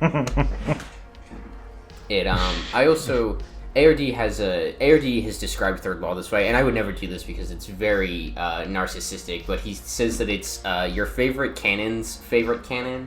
And I don't think that... I think there's a degree of truth to that, which is why I bring it up, but, like, there's a lot of people I talk to who are like, oh yeah, Third Law is, like, part of, like, how I think about the wiki, and, I mean, you can see, like, the nature of kind of the mainstream consensus headcanon is shifted a lot because of things Third Law has done, and it's something I'm really proud of, is how big of a mark it's had on site culture, and the fact that, like, if I went and got hit by a bus tomorrow, like, it would still be here and it would keep going, and, like, it's bigger than me now. Obviously, that's a plug for your article about buses hitting people, but it's inarguable the thing that you're saying is true. There is no argument otherwise. Zondame. Because how many people are writing about the UIU as useless, bumbling Keystone cops? cops now. Nobody. Everybody's using Third Law's version of the UIU because that version doesn't suck. Like, you won the UIU war almost immediately. Yeah, it's pretty great. Now, if only I Offsite can't even would say catch cops up. anymore. I guess it's a good thing. Oh, Offside. I will say that, like, I think that it is, even if, you know, when people are making canons, even if they're not trying to copy, like, the tone or the way that the world is set up in Third Law, I think it is just an incredibly excellent example for what a canon could be. Because so many canons turn into just a series of stories by maybe the person who's writing the canon, and if that person stops writing, then it just dies. Yeah. You know, The majority of and Third then Law and then articles- that was what defines it. But the best canons, I feel like, are the ones that are setting up a universe that could exist far beyond it, and it's what I mean, like, genuinely, and I'm not just saying this because that's what I've always looked at, but I'm always trying to think about, like, how we can make sure that No Return, and specifically Vanguard, is welcoming to people in the way that, like, Third Law does as well. I mean, like, in the sense of, like, here's the toys, here's what we establish, the part of why here's what the world is, kind of, and then now, okay, go for it. You just come talk to me if you have a question about it, and, like, that's great. That's incredible. Yeah, part of why the Third Law hub is the way it is, and it does look a little intimidating, but the hub is, like, super comprehensive, extra comprehensive, more than it needs to be. And at the top you have, like, the different ways that all of the content is presented to read. Like, you know, you can read everything in chronological order, or the order it was published, or you can look at, like, the best of, or there's, like, a section of, like, stuff that's been curated just for new readers. There's one that's just the world building heavy tales, you know, where there's collections based on theme. Like, there's a lot of different ways to browse the canon, because fundamentally, like, you can read basically anything on its own. And then at the very bottom of the hub, we have all of the, like, here's the info if you want to contribute, here's the detailed timeline, here's the glossary, here's the list of all the groups, here's the places, here's the character index, you know, like, as bonus stuff. So the hub is super, super thorough, and, like, if you have a question about the canon, it's probably answered on the hub somewhere. But it does kind of scare people off a little bit. So it's the barrier to entry is, can you read a lot, you know? That'll take I out mean, a lot of people. any canon that has 12, 10 plus series of tales, finished or not finished, who gives a shit, is incredible. Yeah. Like, that's really great. And I mean, I think the best canons are the ones that have set up a setting and examined it and gone, okay, now play with it. And you guys definitely did that. A majority of Third Law articles have not been written by me. Like, I think I've written maybe a third of them, maybe. It's probably closer to a quarter. So it's a big canon, and there's a lot of people playing around in it, and, you know, it's not my canon, really. Like, I'm just the guy supervising it. It belongs to a lot of different people who are all incredible writers, and it's been an honor to get to work with them. And we're always open to new contributors. You know, if you've got an idea and you can write it well, we want to have you on board. Yeah, you're almost exactly right. I mean, you've written 54 of the 159 articles in the canon. Oh God, are we that big on? You really are. Gosh, I remember when we hit That's awesome. 100. Man. Here's to but, another like, I think 159. Yes. Hell yeah. I mean, but the same way that I look at, like, victim stuff and see, I think there's something like 20 authors at this point. It's crazy. And how every time somebody comes to me with, like, oh, I've got a victim thing, or I want to do something in No Return, it just makes my heart just go, like, oh, yeah, that's so cool. I feel the oh same my way god, with you want to Three do Horns. something? You want to do something in the thing? And I mean, Yes. that's, like, so exciting. Like, instead of, granted, I have my series that is my thing, but, like, I love so much having been involved at all in people going, oh, I want to do something like that too. Like, oh, fuck yeah, man. It's the coolest. All right, sorry for the long tangent. Harry, Those you are wanna good read answers. this? Yeah. This one I've already answered. It's going to be Anorak stuff. And what are some underrated contributions to the canon? And that's going to be my answer. I have loved everything Anorak's ever written. You should go look at her stuff. Absolutely. Anorak has a tale that came out last September that's at 11, and that's just fucking criminal. It's talking to someone else. It's part of her 7th Occult War series. It's really fucking good. You all should read it. In fact, like, really just go look at the third law, like, stuff tagged third law, and if you see something, like, rated under 30, go check it out, because it's probably pretty good. Yep. Just, like, everything in the canon is pretty good. You know, there's a... Not to toot my own horn a little bit here, but, like, there is a level of quality that you can expect. Yep. You know, we have quality assurance, brand guidelines. Yep. It's something that you are known for. The quality assurance is absolutely real here. Yeah, but definitely go read Anorak stuff. Ty Gently stuff is really good as well too. Chewbacca stuff is really good. Yeah.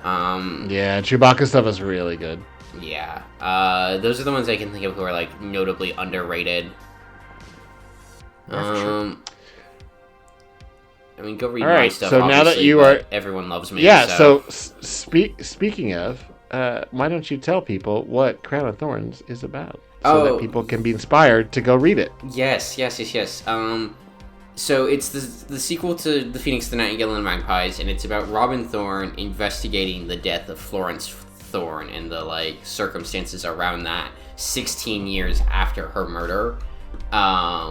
And it's basically Thorne using the power of friendship to defeat a secret international fascist conspiracy.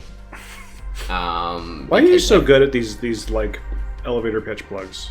You never fail. You're really good at it. Yeah. I don't know. Practice. I guess. I'm good at plugging. What can I say? No way. But it's great. It culminates in the UIU kind of issuing the Foundation an ultimatum to like either cut their shit out or like the US will nuke them. And that sets up for the 8th Occult War. Because it turns out the Foundation's been up to a lot of bullshit. No way. So much bullshit. Yeah. Oh, I'm just so sick of the Foundation being the bad guy. Oh, God. No, it's like the majority of things now. It's just, Foundation bad. Keep politics out of my SCP. Never heard your, like, loser nerd voice before. It's terrifying. It's I gotta hear that in nightmares. Oh, can we just take... a friend of mine was just talking about making submissions for a horror anthology and shared the page with me. And, point 3 was, please keep your politics to yourself. Can I just say that writing without politics is fucking boring? Yep. Everything's It's political. stenography.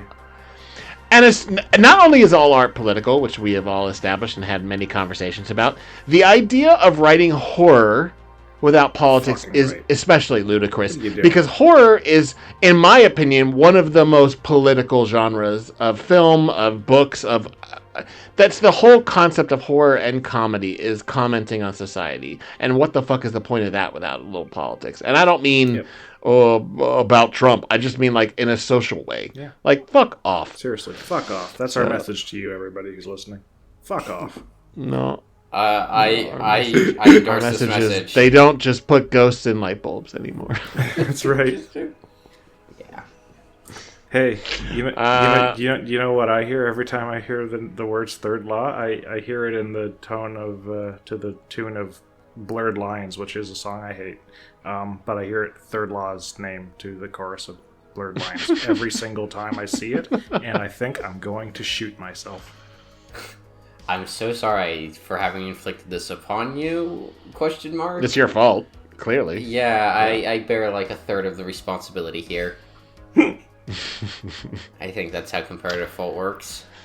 Well, I think that wraps us up, though. Yes. I will say, please go read my new 001 that I co-wrote it's with phenomenal. Metaphysician. Oh, can I give a little teaser for public domain contest as well too? Because I'm on. Yes. I'm on the evil third law team. There's a good third law team and there's an evil third law team. And the good guys, who gives a shit what they're doing? It's something about Gilgamesh and the Sumerian underworld and a proletarian revolution. You don't care about that. We're doing evil team. We're doing Professor James Moriarty and his efforts to reconstruct Sherlock Holmes. I like how you even undercut my plug of my thing. What What a dick. So do it again. I'm It's so the sorry. Stillborn City, the Metaphysician / Carpin proposal. It's excellent. It's phenomenal. It's another Yes. bit of sarcasm from the the mind that, like, did Meta create it, or like essentially Yes. because the Nico Chris stuff was No, not Meta Sarkic. created it. So very Metaphysician good. created it and working with Metaphysicians saw what 610 was about, and then saw the Beach Church of the Broken God article that Ip wrote, which implied that there was not just 610 as a group of infected humans, but that there was maybe some sort of counter force to the Church of the Broken God, and then wrote some of the most compelling fiction I had read at any point when I first discovered it. Based an entire multi-layered cultural discussion based in history, but then also based in like anthropology and phenomenal cultural examinations of colonialism. It's phenomenal. Anyway, so there was a draft that Meta had originally worked on for the 3000 contest, and it had never really quite finished it. And I read it a while ago, and it was all about an agent trying to infiltrate a Sarkic cult and then being transported to another world. And so it started off as an exploration log. That is not the form it is in now. It is a trippy, surreal journey of self-discovery in a lot of ways. And yeah, I took it and sort of transformed it. Although a lot of the bones and flesh of Metaphysician's original draft are there. Once I started adding things, it's not that long. It's only about 15,000 words. So I mean, obviously, it's not short, but it's not one of these. It's not a novel length by any means. It doesn't feel. I read it over lunch. It's very good. I don't usually like Sarkic stuff, mostly just because it's not really my speed, but it's very good. You should all go read it. It's delightful. I'm very proud of it, and it took basically a year to write. You should be. It's good. And Meta should also be. Your discussion of Flesh and Bones has made me remember that I do think about stories as a kind of horrible flesh homunculus, and I'm not going to go into that right now, but the phrase dialogue skeleton features prominently in my discussions around drafts, and really when you're describing parts of your story as body parts, maybe you need to move on. Or maybe That's today's you need to moral. dig deeper Yeah. into the flesh. I do want to say that it's pretty funny that like I have said multiple times I wasn't ever going to do an 001, and then I did that. Oh, and it was not because you said we would never do a Chaos Insurgency episode, and then I broke that, so now your word means nothing, so you can go back on the 001 thing too.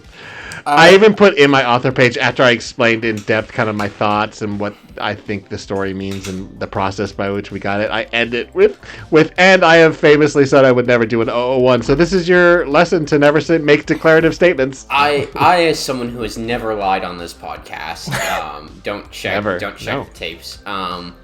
Can assure you that I will do an 001 at some point. It's been planned for a while, and Third Law will in fact have multiple 001s because it's a canon so nice they named it thrice. Very good. But yeah, there's at least one 001, probably two planned for dividends. We're just blowing all the wheels off the top of this thing. We'll have to come back in like 2 years and do another at one of these where it's like, and here's what happened in Third Law. Yeah. Everyone died. Take careful note of all the promises you made, and we'll see how you're doing. Yeah. Well, on top, once we get really nicely, deeply into having covered some canons, we also want to do like series. I mean, that's why we started with a series. These limited memory, because episodes on series can be nicely, focused and just getting the people that actually wrote the series and then just discussing narrative themes while not giving away all the secrets. It worked out really well. I liked last episode a lot, and I see doing that again. Yes. Doing that again for other things. So that's why we've talked about like maybe having you and Conwell on to talk. I'd love to do an episode with Conwell. The overlap stuff and just focusing on the series, not general canon stuff. Anyway, all right. Yeah, well, I always love to come on and talk about my stuff. I will come on and talk about other people's stuff. I'll come on and talk about Star Trek and Lord of the Rings if you want. We can just turn this into a general discussion podcast. It's a big argument. I love being here. Love hanging out with you guys. It's great. Gotta get somebody else on that wants to talk about 40K, and then Harry can feel left out. Oh, yeah. Well, it's always a pleasure, GW. Yes. So, all right. Thanks for coming on again. Of course. Thank you for having me. Are you? Is he tied for most frequent guest, or does Plague still have one up on him? I can't remember. I think Plague has 4 episodes. All right. Because Well, there we'll was have the to get you comedy back. episode, I the got 001 episode, and the KCON episode, and then also the 2 8CON episodes. I think Plague's actually been on 5 times. I guess we're committed. Then we're gonna have to have you on like a bunch more times. You just gotta Yeah, do it. well, Yep, it was appropriate to have the Third Law episode be the 3rd appearance, but Right. Yes, it was. We usually fuck I up that love numerology stuff, but luckily we Big have time, somebody yeah. who knows about numerology among us. So I know so much numerology. Everything's Yeah. symbolic. Cat No Stevens no over numbers are accidents. good If tagline. Not as I good as have- the other one. That'd be the if winner I- if you hadn't done the ghosts of the light bulbs thing.